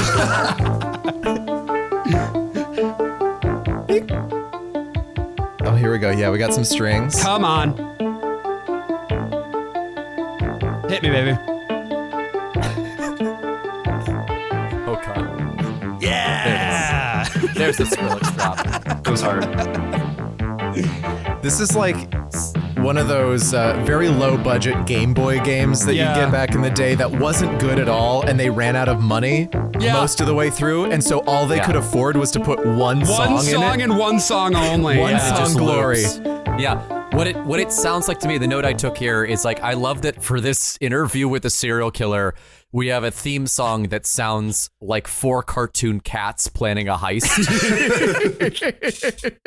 The first man we meet in this roundtable is a man known as Phil Blowers, but it's spelled like blowers, and I'm going to refer to him as Phil Blowers from here on out, because why wouldn't I? He hardly knew her. That's right, Brian. Phil Blowers, LOL, damn near killed him, says that obscenity is not protected by the First Amendment, which is sort of true, but not really. Yeah, it depends on what you think obscenity is. But this is specifically referring to the Miller test, which was in the 1973 case Miller v. California. That was sort of the first Supreme Court case to determine what does or does not count as obscene. And the 3 pillars of the Miller test are, first of all, if the average person applying contemporary community standards would say that the work appeals to the prurient interest. Number 2, if it is patently offensive. And number 3, if it lacks serious literary, artistic, political, or scientific value. And if all 3 of those conditions are satisfied, it is obscene and therefore not guaranteed the same First Amendment protections as other work. However, that does not necessarily mean that it is illegal. Yeah. It simply means that it can be regulated in a way that First Amendment stuff that's explicitly and expressly protected by the First Amendment cannot be restricted or regulated. And do you know what meets those 3 standards? Our podcast. No artistic value whatsoever. Another thing that Blowers advocates for is that the state of Indiana should use RICO, racketeering charges, to go after pornographers, which, again, straight out of the Meese report. You can see the way that the legal strategy that they were using at this time was a fulfillment of the stuff that they were trying to bring into play in the early to mid 80s. Another one of these panelists is a man named Dale Arnold, not to be confused with Focus on the Family's own Dave Arnold. Did 100% think that's who that was. Terrifying. AJ, I was like, the nozzle is here? You saw Dave Arnold in person. I know, and what an impression he made. No, this Dale Arnold is a much scarier looking guy. He is a part of an organization called Citizens for Decency Through Law, or CDL. Wait a minute. I remember that acronym. Yes, this was formerly the Citizens for Decent Literature. They underwent a few name changes in 1989, mostly because of their founder, Charles Keating. Just like any Catholic, turns out he was prone to criminal behavior. What? So where was Keating at this point? Jail. Oh, womp womp. He was the head of the Lincoln Savings and Loan. And anyone who was alive and cognizant at that time knew about the savings and loan collapse, or the savings and loan disaster. Savings and loans were deregulated by the Reagan administration because it's all just a bunch of Jimmy Stewarts out there, right? They're all just keeping homes in your neighbors' houses, or your money in your neighbors'. You're keeping homes in your neighbors' houses? Tying strings around their fingers. House in the middle of our house. I can't think, George. I cannot think. It hurts. Right? We're all just... Wait. So lease all collapsed, right? Lincoln Savings and Loan, it collapsed in on itself? Actually, the government took it over. Oh, shit. Like, they just owned it and then liquidated it. Yeah. They were tearing it apart, Lisa. Yeah, it was all falling apart because it was even violating the few regulations that were still there. Charles Keating was certain that the regulators were going after them because they were, quote, homos. End quote. This feels like maybe a relevant moment to mention that Jake right now has a rainbow flag behind him, is wearing a shirt with a rainbow shield on it, rainbow patches across the shoulders, and a rainbow flag on the back. I have yet to compliment your fit, Jake, but holy shit. It's really nice. Thank you. Subtlety. I go for subtlety. Yeah. So Keating was like this famously corrupt financial criminal, one of the worst that America's ever seen. And you know, because he actually went to prison for it. Do you know how hard that is? It's really hard. He even had 5 senators who were in his pocket that were known as the Keating Five. Keating lived in Arizona at this point in time. So one of those 5 was John McCain. Oh, America's father. How nice. So Keating ends up serving about 10 years for racketeering and conspiracy and fraud. That's so fucking funny. Isn't that amazing? That right after you've got this guy coming out and being like, we got to break up these syndicates and use racketeering charges to get all the pornographers out. It's like, here's a man representing an organization founded by a known racketeer. That fucking rules. Yeah. The level of projection in all of this throughout all of Dobson's work and evangelical culture broadly is so blatant. As soon as you start seeing it, you can't unsee it. Yeah. It's the thing of they spell out all of these different things that are their own personal neuroses, and then they attach them to their enemies. Honestly, the best way to go after any sort of conservative thinker is see what they're rallying most against and be like, oh yeah, you probably did that. Yeah. And are still doing that a lot. We talked about that a couple weeks ago with a different Ted Haggard. Yeah. The evangelical Christian pastor who was so rabidly anti-gay. Yeah. Because he couldn't deal couldn't with stop sucking dick and smoking meth. He couldn't. And so he made it everybody else's problem. It's so funny. While I was looking for this, I went down the rabbit hole of going to Daily Motion and finding videos of James Dobson. And I found one of his appearances on Larry King Live, because he used to be like regular on there. And it was right after Ted Haggard was defrocked. And of course, this is all Colorado Springs. Dobson was involved in that whole process, and or in a tertiary way. He wasn't serving full time because I'm just so busy. But he was serving, just not full time. But yeah, it was very funny to see Larry King talking about Ted Haggard sucking dick and smoking meth with James Dobson. And James Dobson asserting his whole thing that being gay isn't a choice. It's just because you didn't see your dad's wiener enough when you were a toddler. I mean, fair. That would have cured that's so wild. If you're bisexual, you saw it half as much as you needed to. So no, here's my question. Is it the left or right half, or is it the top or bottom half if you're bisexual? Depends on if it curves or not. Not half of the wiener, just half half of the time. Oh, I see. I think it's balls, not shaft. Yeah. If you see it, it's like a groundhog. If the groundhog sees the balls, it's bisexual. If it sees the shaft, it's gay. And if you see the taint none in my business. I can tell you that for free. What happens if I see Goku inflation from a young age? Oh, I mean, then you become Brian Alford. That's true. Oh, that's true. Yeah. I've heard of him. A sexuality all its own. Where Gallop is the safe word. So, isn't Gallop also your safe word, AJ? Yeah, for different reasons. My favorite thing about this segment was the Vice cops. They brought on these two Vice cops and they have them silhouetted in black so as to preserve their anonymity which is like, come on, man. Yeah, they have them silhouetted in black and then like echoey. But not voice distortion. No! It's the actual voice is just echoing. I really wanted the guy to be like, and now coming to us from the white void, we have our two agents. Oh my God, these Vice you cops. can clearly see their outlines. Yeah. Like, I don't know how protected they really are when you give their full names. One of the cops let us know a few things. One of them that you might not have known is that when you go to a porno store, there are booths where you can jerk it. How about that? I'm shocked and offended. Appalled, I say. The thing that shocked me most was that you would get 90 seconds of a porno. Yeah. Like, you would really have to, like, I think you had to sort of take that home with you. I mean, that was the thing, is like, they're talking about porno theaters and they're talking about peep shows. Those are just out of style at this point. And they're moving towards just not having those kinds of features. Usually peep show booths later on, they'll stay at an adult bookstore, but it's usually just like they cut a hole in the wall so you can suck some dick, or people will just do heroin in there. Well, the rise of VHS made the traditional porno theater pretty anachronistic. Take it home. Unless you were a pervert. Yeah, in the old days, typically... There's nothing wrong with that, by the way. There's nothing wrong with being a pervert, to be clear. In the old days, you typically just had like a magazine at home, or if you got really into it and you had the money, you could get a film projector and you could buy what were called Swedish loops.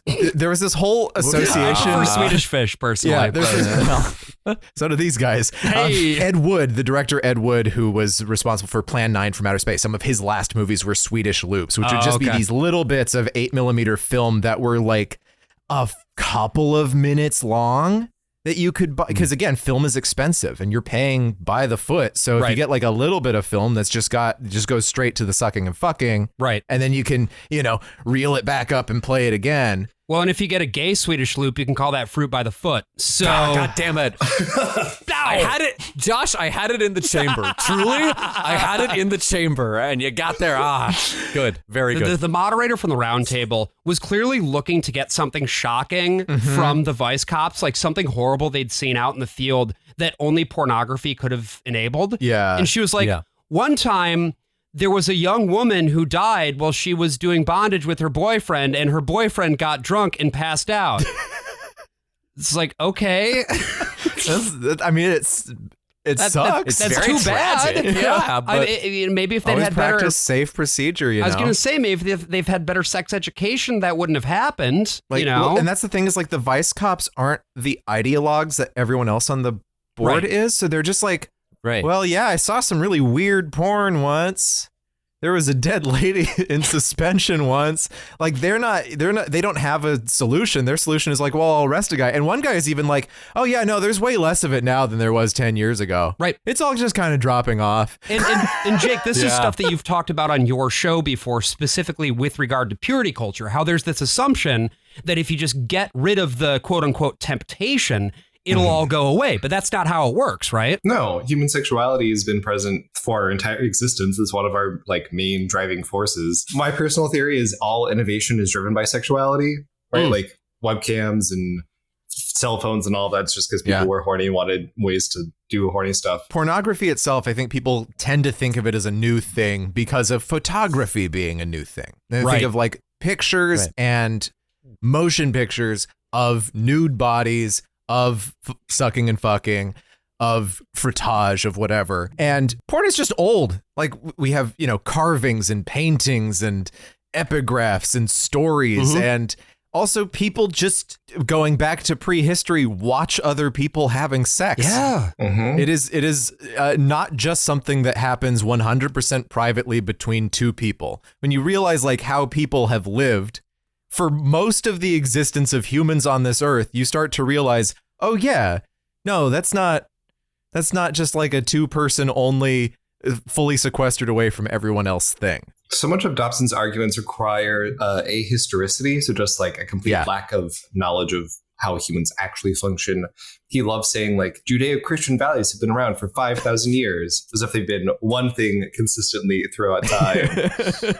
Right. Yeah, I mean, the idea of Judeo-Christian values has always been so funny to me because it's like I can walk a half mile away and be smack dab in the middle of like ultra Orthodox Jewish Brooklyn. And those values are by and large not the same values that are in evangelical, middle American Christianity. No. There are some commonalities there, don't get me wrong, but like it's a different ethic. It's a different value system. Watching an evangelical talk to a person actually well-versed in Judaism's theology is really interesting because they're like, oh, it's just like the Old Testament. Right? That's all the Judaism is. It's just half the Bible. And that's straight up the Jerry Falwell argument. That's the two covenant thing, is that he thinks that somehow Jewish people are still operating under the Old Testament covenant, despite the fact that they're not burning sheep regularly. And the other thing too is that like Jewish scholarship and Jewish thought is all about asking questions. Right. It's all about debate. It's endless debate. Whereas evangelicals don't want you to debate. They want you to follow order. Which is like an entirely different. Yes. It's obedience. It's an entirely different mindset. And we see that right here in this interview with former state senator Jim Butcher. He kind of looks like not like a main character in Sweeney Todd, but one of the guys who gets like killed off during the Joanna reprise in Act 2, who just gets his throat slit and goes down the tube, but we never learn anything about him. He's just got like a bad energy about him. Yeah, his whole thing is like he's leading community action in Howard County, Indiana, against adult bookstores, massage parlors, and lingerie shops. Yeah, we can't have women buying underwear. No. These people are such freaks. What the fuck is wrong with them? In a way, this feels so anachronistic. But then if you go and you look at the messaging that Focus on the Family is doing right now, in the year of our Lord 2024, it's the same. And I know because we were just there a month ago. The other big thing that we get here is just like wild stories about bad shit that happened. And then being like, well, clearly the porno made them do it. It was like, hey, there was this 12-year-old who raped a baby. It was because he talked on a phone sex line. So they specifically reference dial-a-porn. Dial-a-porn services do not exist anymore because they're not exactly phone sex services. What it is something that used to exist also in a non-sexual context, where like you could call a hotline around Christmas and Santa would talk. And it's like a pre-recorded message or whatever. Oh, sure. So they had that, but for jacking it. Oh, so this was not actually phone sex. This was just listening to a porno. Yeah, this thing where you would call a number and then they'd have like a different voice acted radio drama, really, if you think about it, where some lady would be like, I was on an elevator and then a MILF walked in and she started in my area licking my chin and then my nipple. $60. If you want to hear the rest of this story, don't forget to sign up for our $60 Patreon tier, which we will be adding. We're adding Dial a Patreon. Oh, and then we got to the 6th floor and the door opened and Santa came in. And then it's the same recording as the Christmas one, but instead... Yes, I perfect. was just hanging out at Macy's with the Easter Bunny when I got on an elevator with a MILF. In my area, musical guest, Bobby Moynihan. There's a direct lineality to their logic that just isn't, like, with the example of this, like, dial a porn. Oh, this 12-year-old kid dialed a porn and then did this horrible crime. Well, maybe there's some underlying reason that I would imagine, like, experience of sexual abuse would then, a common thing is having people engage in ways that are inappropriate for their age, like dial a porn, and also acting out in violent ways. It's just this, no, but it's just A to B. It's the porn's problem. And if it wasn't the porn, then nothing bad would have happened. I did like when the detectives talked about going into all these like adult stores, massage parlors, and reported all the things that they'd seen. It's just a very, hello, fellow citizens, may I have one sex, please? Can I have one anal bead? I also liked how just one. They were like, oh, and there are men in these booths and they're self-pleasuring. It's like, yeah. Of course, like what? Where else would I do it? Not a booth? Like, my God, I was at the grocery store and you'll never believe this. This guy bought some grapes. And it's like, yeah, that's why he went to the store. There was a psychologist in the 60s and 70s named Laud Humphreys who was inspired by Alfred Kinsey. And he did he's most famous for a book called Tea Room Trade, where he went into tea rooms, so like cruising areas for gay men. And he would like make notes on their cruising behaviors. And then he would follow up with them in person afterward. They didn't know he was watching them. It was just some guy. And he's like, hello, I'd like to talk to you about the sex that you were having in public 2 weeks ago. That is absolutely the last thing you want to hear when you're cruising in the 60s. Yeah. Yeah, Jesus. Can I also interview your wife? I'm sure she has some really interesting thoughts about this. After this roundtable, I needed a little bit of levity. Yeah. And thankfully, on this upload, they included a couple of the commercials that came right after. UHMB presents Christian Calendar. Windfall Christian Church presents a series entitled God's Eternal Purpose, a study in Ephesians, featuring Dr. Owen Crouch, evangelist, and Bob Miller, song evangelist. The series will run March 5th through 10th at 7 p.m. nightly. Call 945-7106 to learn more. The Zion Lutheran Parent-Teacher League will hold their annual German dinner on March 11th from 4 to 8 p.m. at Zion Lutheran Church. Advance tickets are $5, $2.50 for children. For tickets or information, call 861-4210. Fellowship of Christian Adult Singles will have an outing to Pairing Place on Saturday, March 11th at 11 a.m. Anyone interested in attending can call 357-4094 for more details. If your Christian group has a special event they would like to have on Christian Calendar, please send the information at least 2 weeks in advance to Christian Calendar, Box 50450, Indianapolis 46250. The music's much better. Yeah. Oh, wait, no, you mean Infinitely. the music's much better than... We're breaking into It's like the a bank. weird Tetris ripoff where the blocks all just have 3 squares. Even though George H.W. Bush was president, we didn't get a lot of really, really strong federal legislation to, be the nanny state, right? Yeah, And because he was a very weak president. Right. He even did a war, and everyone was like, come on. And then we stopped it. And then, of course, in the year 1992, the American public elects a horrible libertine, William Jefferson Clinton. Meanwhile, Focus on the Family is thriving, in no small part because of the aftermath of this interview. They were able to take it, slap it onto VHS tape. They sent out a whole bunch of copies to media outlets and TV stations, including the broadcast we looked at. Yeah, what we saw in Indiana was probably done on professional tape, higher quality, better resilience. In the same, like this is a production company. They know what they're doing. Right. Focus on the Family sends out reel-to-reel tape every single week for the New Adventures in Odyssey to radio stations. So it's the same thing, but for video. But then they decided to do a retail package as well, Right. selling VHS to the home market. And this is technically not a product for sale. This is a gift that they will give you for a suggested donation value. Yeah, of $25. I did not procure a copy for us for this, you know, because again, we had the YouTube video. But what I did think was interesting was there was this little note inside the case. Yeah, could you decipher that? I saw the picture on one of the eBay listings and I could not fucking read it. I found another one where I could read it. And Jake, I would love you to read this. This is a note from James Dobson to the lucky owner of this video cassette. Focus on the Family spent more than $40,000 to produce this video. In addition to flying members of our staff to Florida and the interview itself, we retained a professional video crew, leased equipment, and rented editing facilities in Jacksonville. We also provided hundreds of preliminary copies of the Bundy interview to the news media. Furthermore, Focus incurred significant expense in shooting additional footage for the introduction and in packaging and duplicating thousands of VHS video cassettes like this for the ones who requested it. You may be interested to know that should Focus on the Family receive proceeds above and beyond our investment, they will be used to continue to fight against violent pornography.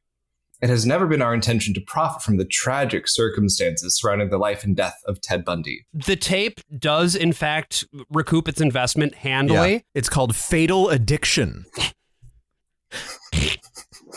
Come on, it's so funny. The videotape is like 56 minutes long, something like that was what I've seen for the listing. The interview itself, as Dobson mentions, is 29 minutes and 30 seconds. Now, this tape, the very same tape that contained that message that you just heard, generates roughly $1 million in donation revenue for Focus on the Family over the course of the year 1989. Its proceeds are indeed donated to anti-porno organizations. Per the Tampa Bay Times, I found this article. This is from May 7, 1990. Attempting to show that Focus on the Family kept no money above expenses from the project, Dobson presented a breakdown of figures as of January 31st. Dobson said that donations totaled $964,559 and $9,154 more was earned in interest. Focus on the Family kept $360,731 to cover the cost of production and mailing, he added. Of the 13 organizations given money, Dobson said, an organization called the Los Angeles Anti-Obscenity Campaign received the highest total,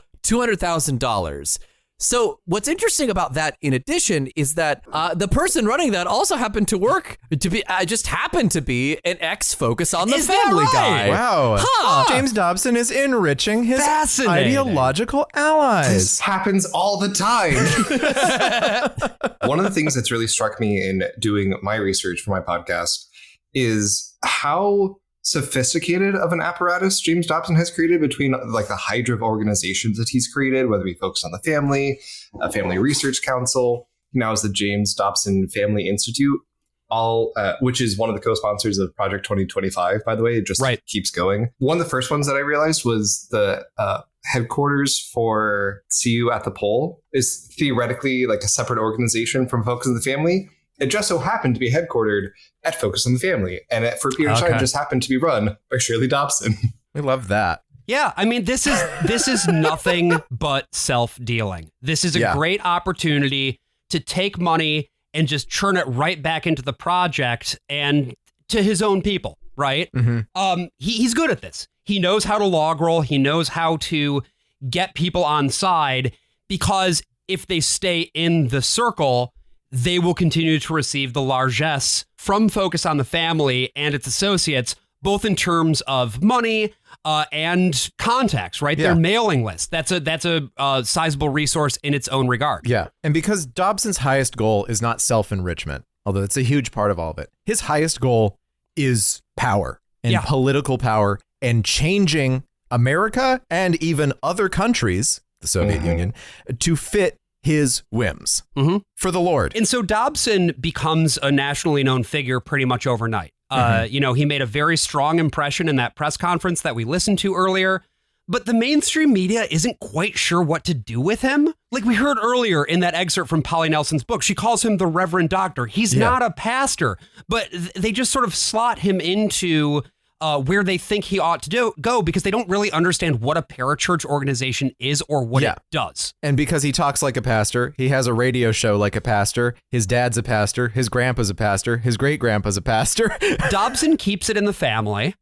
which he's always focusing on. And so the next thing that we watched for this episode was an interview, which, Brian, what is this interview? So this interview starts with this guy who is referred to only as Brian. It's Brian Alford. That's great. It's me with less hair.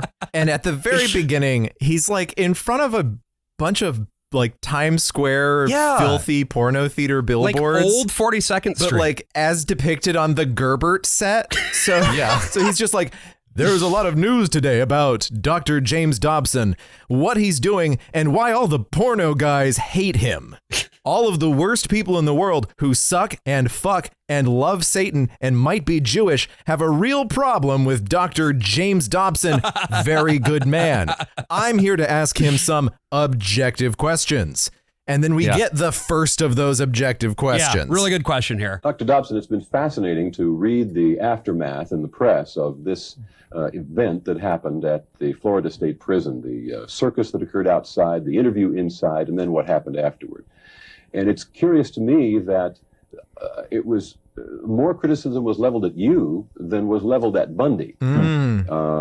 That's why I would like to establish, first of all, who you are and what your credentials are in the professional community. Can you do that for me? Brian, it's interesting that I come off Thanks, bad in comparison with a man who killed 28 women and children. I mean, I need a new press agent, I suppose, under those circumstances. I think what that reflects is an effort to discredit the messenger. Mr. Burns, your campaign seems to have the momentum of a runaway freight train. Yeah, so Brian is reading verbatim a question that was given to him by James Dobson, so James Dobson could say exactly what he wanted to say. And the reason for this is because this is the tape. This is the tape of the interview. Other half of this is the thing produced by Focus on the Family that has the Ted Bundy interview in its entirety for the home video audience. I don't know who Brian is. I don't know he's you. Yeah. And most of Dobson's books, he, at the end of most chapters, has a Q&A section. And it's his own book. So he writes the questions and then also writes the answers. So it's basically like, hello, I'd like to rant about this thing. I had no other way to connect it to what I'm talking about. So here's an unrelated rant about why abortion is bad. Like, okay, this chapter is about spanking, but sure, abortion. Let's talk about abortion for half an hour. The way that this interview goes and kind of the script of it feels very much, I don't know that Dobson himself wrote it. He might have, but it feels very much like he's talking to himself. And this is the portion where I just started taking notes about things James Dobson looks like to me. Sure. James Dobson looks like a guy who's never seen a woman orgasm in his life. No, he's dicking down Shirls on the reg. It doesn't mean she's coming. Good point. That's true. James Dobson looks like if Stephen Root's character from Office Space got really into bogs. Like the places? Yeah, like the places. James Dobson looks like a frog who turned into a human and then immediately demanded to be changed back. Yeah. The thing that really comes through in this interview most is Dobson's anger, I think. But God, what a whiny little bitch. Yeah. Like, that's the thing. He always right? has to address the haters. But it shows his ass. It makes him very unattractive. What we had to say, what Bundy had to say, and some of my own conclusions about it are unacceptable to the media, or at least to some members of the media. And so there's been this effort to confuse who I am. I've been called a tele-evangelist to identify me with some of the embarrassing things that happened in Christendom a few years ago. I've been called a minister and so on. It is true that I have a radio program on 1,300 Christian radio stations, but to say that makes me a minister is like saying if you live in Orange County, you're a citrus grower. Right. Well, you were called a religious broadcaster, in fact, in most of the articles that I saw. And because you have a Christian broadcasting company. That's his main job. That's his gig. That's the thing. Oh, he's a researcher. I've never been to seminary. I have absolutely no credentials there. If I were, I would be proud of that fact, but I'm not. That's not who I am. He's like, how dare you call me a televangelist, right? This is a really interesting point for him to be making at this time, because this was the worst point to be a televangelist in terms of public relations, right? Sure. Pat Robertson had a disastrous presidential campaign that funneled money out of CBN, later the Family Channel, drew too much scrutiny to his operations. The guy who made Gerbert talked about moving in there when all of the other production was moving out. They were basically operating in the corpse of the old CBN. Right. Marvin Gorman, a lesser known televangelist, was accused by Jimmy Swaggart of having multiple affairs. He lost his position as a pastor of his church. Jim Baker, husband of Tammy Faye Baker, allegedly raped a woman and was convicted, not allegedly, of paying her hush money from his organization. He also allegedly was groping male staffers at his company, PTL. Bisexual king. Jesus Christ. Icon. Marvin Gorman then came back and hired a PI to follow Jimmy Swaggart, the guy who outed him for his extramarital affairs. And Jimmy Swaggart was then caught by Marvin Gorman's PI at a motel with a sex worker. Hell yeah. And then was caught again later at another motel with another sex worker. And then it kind of kept happening for a few years. Faith healer Peter Popoff was exposed as a huckster by the magician James Randi, who came across his secret radio broadcasts that he would run during his faith healing shows, where he suddenly seemed to know, oh, yes, you have a tumor, because his wife was reading the little prayer cards that people gave him when they walked into the church. Yep. This was all around the same time, 86 to like 90. He's wanting to separate himself from this because he wants to be seen as a real credentialed professional, which goes back to what you were talking about at the very beginning of this episode, Jake. Like, there's a degree of professional animosity. He's got this permanent chip on his shoulder. Yeah. And if he's not acknowledged in the way that he demands to be acknowledged, he gets very upset. Importantly, he also hates psychology as a field at this point, right? They're being bought by the gay lobbyists and the homosexual agenda, and they're being so permissive in their parenting. So he uses the academic credentials to be like, I'm an authority, but I got out at just the right time, so only I really know the truth of this. And he worked very hard for the PhD, so I'm sure he's very proud of it. I'm sure he gets very upset when people don't acknowledge. If you don't call him doctor, he gets very angry.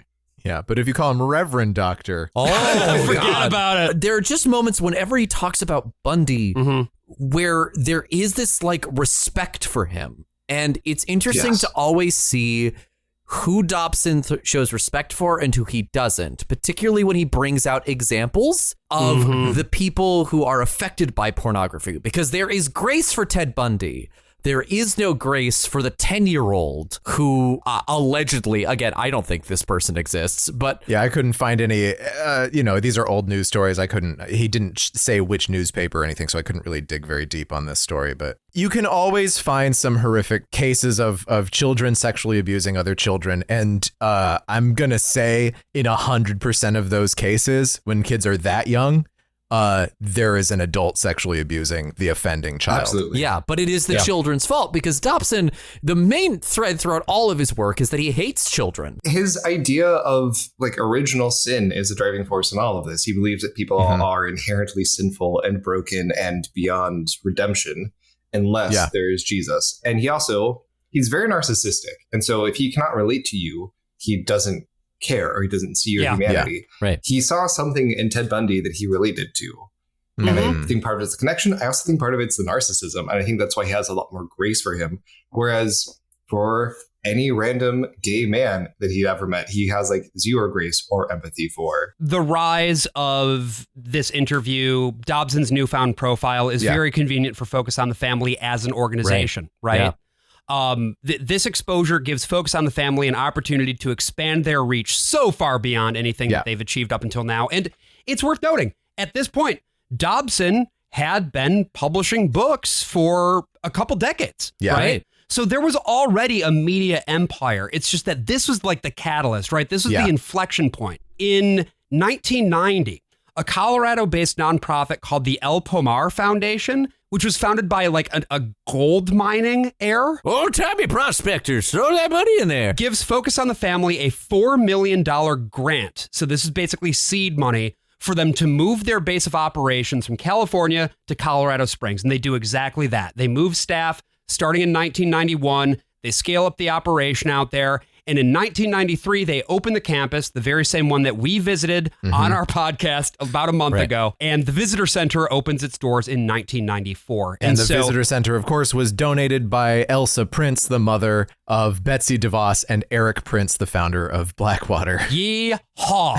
And so this allows Focus on the Family to produce even more media. Yeah. One of these pieces of media is something called Life on the Edge. It is a series of VHS tapes. This is basically just James Dobson giving lectures, hour-long lectures that are adapted from his books. And Hey, guess what one of the tapes is about, guys? There's a problem that's all too prevalent in our society. It's an addiction that's rarely talked about, but it's one that can wreck lives and destroy marriages. It's the problem of pornography. In this program, featuring a riveting interview with serial killer Ted Bundy just hours before he was executed, Dr. James Dobson talks about pornography and tells why it's addictive, progressive, and deadly. In this economy? Now, if you'll excuse me, I have to get into this elevator. My greatest concern, and one that I want to focus on a little bit with you all, is the addiction of pornography. Yeah, all this music is by John Campbell. Yeah. Oh, composed the Adventures in Odyssey theme. Operating at a much worse level as a composer. Oh, yeah. Dobson's thesis here is, pornography is addictive, although not so much for girls, I guess. Girls don't like it. It's a drug, right? Just like any other drug, you build tolerance, you build resistance to it, you need more and more and more. And then once you've seen everything, it's too late. You've already seen everything. Seen it all. Then there's a barrier at a certain point. You hit that barrier and then you think about it for a while. Yeah. You think about becoming a pervert and then you vault the barrier and you enter the perversion zone, which inevitably leads to death. There's a great point where he just draws a line that just says perversion to death. So funny. The idea of it being an addiction is just not true. Again, when non-psychologists refer to like porn addiction or sex addiction, I understand what they mean. There's like a compulsivity that some people experience. That's fine. But on a clinical level, it's very different from an addiction. And the way to treat it clinically, if you use the steps that you to treat like a substance use disorder like alcoholism, it wouldn't be effective and often cases is actively harmful for it because the porn itself is not the issue. Whereas if you're doing meth, there might be other reasons why you're doing meth, but meth itself is part of the problem. Right? Yeah. Porn's not the problem. And it's just wildly irresponsible to so consistently be like, it's an addiction. It's an addiction. You're addicted. Yeah. There's also his claims around like it's desensitizing isn't totally true, but there's a little bit of truth. But even if you were to act it in real life, there's fine and healthy ways to do that, right? Like, you're into sadomasochism. You can find people who can consent to that, and there's a way to do it safely and respectfully. Yeah, right. And from there, it's like, immediately into the scared straight zone. He's got your attention. Now he's going to scare the living bejesus out of you. Talks about Ted Bundy. He talks about like how he would ask young women to help him back to his car. And he loves talking about the details here, doesn't he? And he's relishing it. The details are not relevant to what he's saying. No. They pad out the time and he's having fun, but they don't have anything to do with anything. I mean, this is a thin fucking lecture, and they still have like 15 minutes of the half-hour interview in here, right? They have a recut version of the interview. Right. And some of it might just be to fill time, but I don't know. I think he gets off on this a little bit. I really do. Yeah. That's just my feeling. That's my gut feeling. What do you think, Jake? Yeah, I completely agree. And again, I think, I don't know what part, but I think he sees some of himself in Bundy. And so some of the thrill and kick that Bundy got out of it, it's not a one-to-one comparison, but I do think there's like, powerful and kind of bad, a little bit intriguing. Because he loves being the guy, right? Yes. Like that, because when Dobson then talks about how like, everybody else, none of the rest of the media he wasn't willing to talk to anyone, but he was willing to talk to me. I'm so special. Yeah, this is such a pastor move. I am God's special little boy. It is so funny that like the way he also just talks about the effects of pornography on a marriage is just so clearly him talking about like his own marriage in a way that like a lot of stuff, like when people are like, well, everybody does this, right? And it's like, I don't know. It's like, he's like, people will watch porn and then they'll expect that their partners will do the things in the porn. Yeah, we've got a clip actually. Men and women are very different, as you know. Men are primarily visual in nature. Far more so than women are. There's no evidence for that. Just watch a bunch of guys when a pretty girl walks by. Come on, what do they do? I mean, they gawk, right? They turn around and stare at her. I love a jogger. Those guys are visual. That's where the sexual stimulation comes from. That's why pornography influences men so much more than women. Women, by contrast, are far more stimulated by romantic relationships, by touch, by somebody she knows, by a specific person. For a guy, it's generalized. I mean, a girl's walking down the street and she spent 2 hours arranging herself to score a hit on his sensory apparatus. What? And she's coming toward him and he sees it and he responds to it. She's jogging past? Because that's the way he's made. She's not even jogging. She's just women, walking. It's very This different. guy's super so horny. When pornography comes into marriage and he's addicted to it and she's not, it drives a wedge between them. And it destroys their sexual relationship. I mean, Dobson is speaking from a place of authority because he is giving this lecture in the kink.com armory. I mean, we didn't mention that. They're in a castle? Yeah, They're what the hell is happening? I don't know where they are. The fireplace from Citizen Kane is behind There him. are no It's chairs. really something. Everyone is just kind of sitting on risers, it looks like, for the most part. Yeah. That's another thing that's worth mentioning is he's giving this as a lecture to a few dozen teenagers. Yeah. What's weird is that every time he talks about women, it will cut to a woman in the crowd. And it's very clearly from a different part of the lecture that they're getting this footage from, because in any other circumstance, she'd be like, what? What are you talking about? No, they're deep in this world, though, AJ. I suppose that's true. None of these kids are not evangelical, right? These Right. are not Preaching kids to who are the like, I know who choir, James 100%. Dobson is, right? Yeah. Like they've heard this, variations on this at least 2 or 3 times before. Oh, I feel so bad for the kids. One of the kids at one point asked, like, how can I help a friend who I think is addicted to pornography? Yeah. And just that, like, white saviorism, like, let me save all my friends and everyone I know. It's this, like, devastating earnestness that I recognize in myself as well, especially from that time and that age. Dobson really seems to have a problem with the film E.T. I don't know why he keeps fucking coming back to those goddamn Reese's Pieces. He's also fucking wrong. Yeah. He's like, oh yeah, Reese's Pieces. They never even say the name. They just show a candy for 5 seconds, and Reese's Pieces sells like crazy. That's not fucking true. Don't they That's show not fucking Elliot true. opening They up show the the fucking bag. thing? They show Yeah. the name. It's a huge plot point is that he uses them to attract the extraterrestrial back to his home. That's how they become friends, is with the candy. Yeah. Plus, at the same time, Hershey was putting up commercials for Reese's Pieces with E.T. in them, including TV commercials. It wasn't just like, oh, it's so subliminal that you just want to get your fucking Reese's Pieces after seeing a movie that barely mentions them. No, you're getting fucking inundated with nonstop Reese's Pieces all the goddamn time, and it made some people go, yeah, okay, I want to get that. Dobson just loves to say some shit, right? Yeah. Like some of the other shit that he says. He says that 85% of the porno industry is run by the mafia. He says that the peep shows are you put a coin in a slot and it goes straight into a big sack of cash that the mobsters then drive off in their trucks to fund their international operations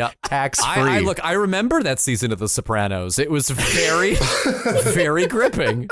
But every single one of these statements does contain a grain of truth, right? Yeah. There is a tie between the sex industry and organized crime. Far less so now than there was 50 years ago.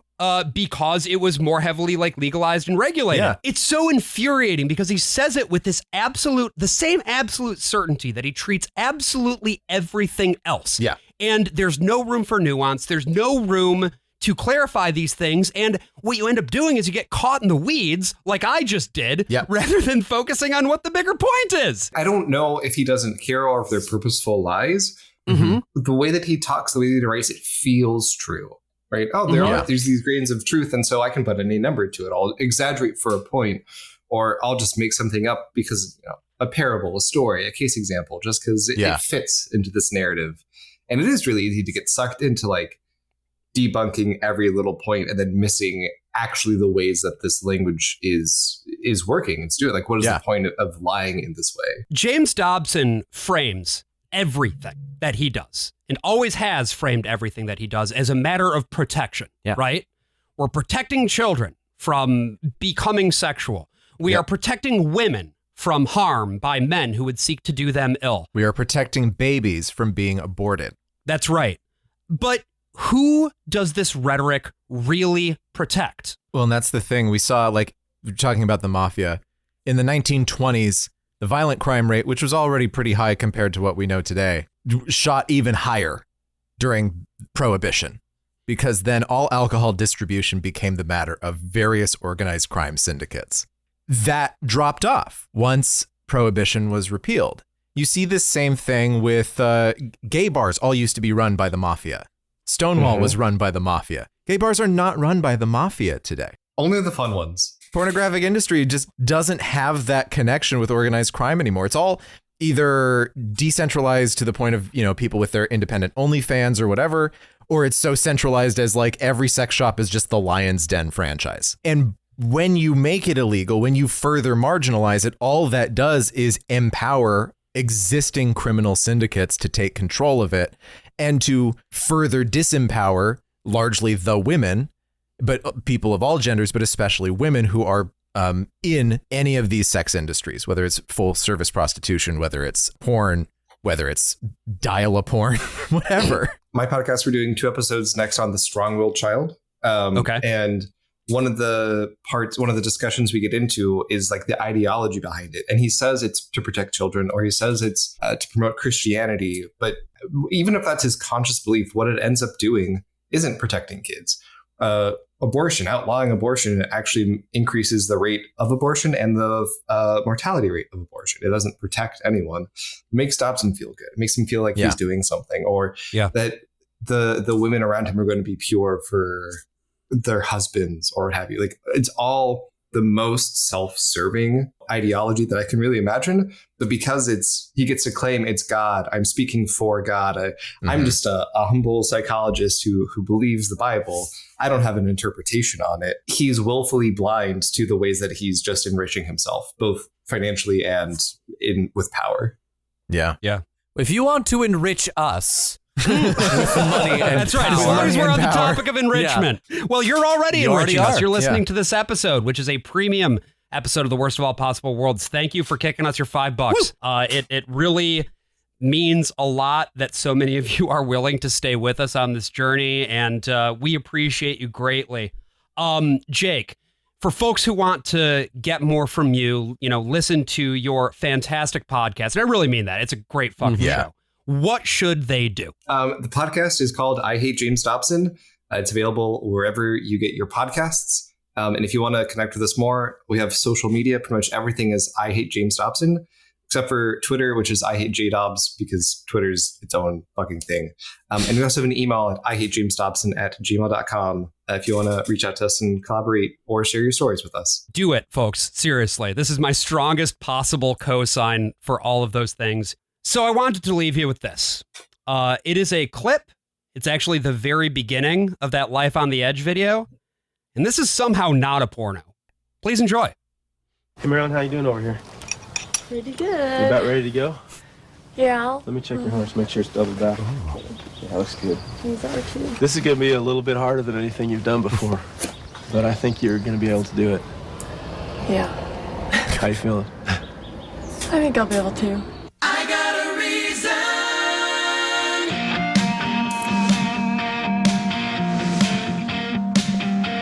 Yeah. I'm the worst of all possible Joshes. I'm the worst of all possible AJs. And I'm the worst of all possible Bryans. See you next week. Questions in my head, I feel them in my heart. Answers I don't know of, I wonder where to start. I gave my will to Jesus and decided to trust him. He gave me every reason to give a